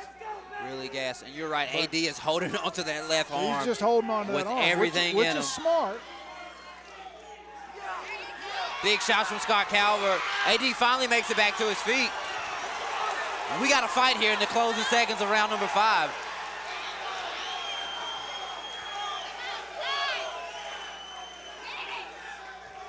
Both guys are extremely tired. Scott Calvert pushing forward. 10 seconds. They're gonna go for it here. Oh, Scott lands. Scott landed right there. He did land the shot. Beautiful 5-round fight. Yeah, I mean, impressive Beautiful fight. 5-round fight.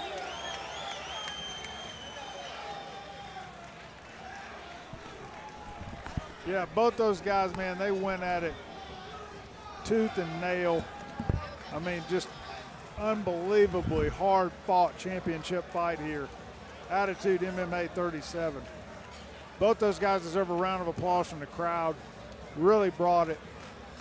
I think Walls did a really good job of controlling the majority of the fight from the striking perspective, but then Calvert comes on after all the shots that he took. At the end of the fight here in the 5th round, pushes the pace, gets the takedown, takes the back, really came close to a finish there. A lot of squeeze on the jaw. Just an impressive performance by both fighters, really. I mean, gritty performance. Very impressive. So we will wait for the scorecards here to be tabulated.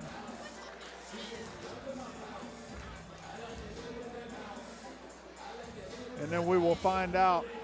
Yeah, see right there on the replay, big takedown. And then is able to pass the guard here, transition to the back. Great job of kind of getting around that up kick. AD trying to get him off of him. Transition to the back here. And immediately works to sink this choke. Really tight. Doesn't even have the hooks in yet, but that's tied under the chin there. Great job, though, by Walls, really pushing that up. Man, that's as close to a finish as you're going to see. Great job of defense there by Walls, though, to not allow him to get the choke and get the finish. Man, impressive performance here by both fighters. Yeah, just love to see that, especially in a main event for the title. Awesome stuff. We'll send it up here to Jamie 2Gs for our official decision.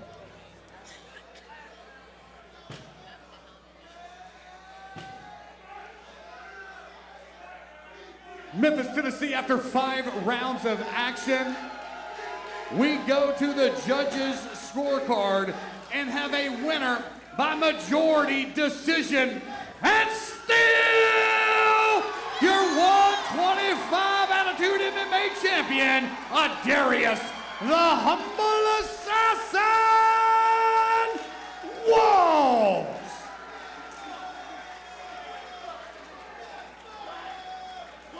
Oh, Darius, the Humble Assassin Walls.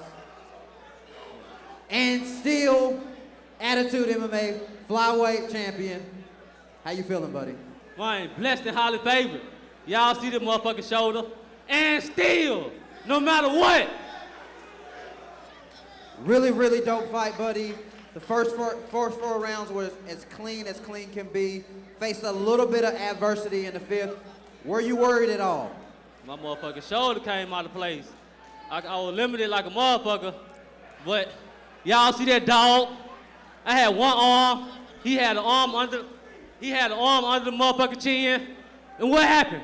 He ain't killed me. So I won this bitch. You gotta kill me if you wanna beat me. You see this shit. Everybody who watched this fight, you see me. I'm a dog. And still flyweight champion Ardarius Walls. What's next, buddy? Any shout outs or thank yous? My law school MMA, that's what's next. Ain't nobody on my level. Ain't nobody ready for this work. Y'all see what I do. I dominate. Ardarius Walls.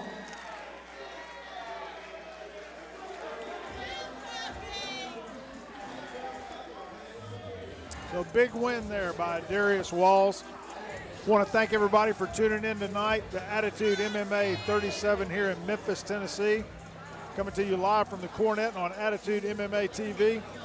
We appreciate everybody tuning in, watching the fights with us tonight. Look forward to seeing you guys at Attitude MMA 38 coming up next. Joined here signing off with my partner, Anthony Superman Jones. Grant, it's been fun as always. Great night of fights. I think we got a prospect in the Southeast in the flyweight. I would say so. I would say so. Tough, hard-fought fight there in the main event. That's what we want to see. That's what the fans want to see. Loved it, every second of it. And so, man, just great night overall fights, though. Really enjoyed it. Looking forward to the next card we'll have here, Attitude MMA 38 coming up. And, man, we'll have another stacked card just like this. I'll put it together. And looking forward to having everybody tuning in again on this platform.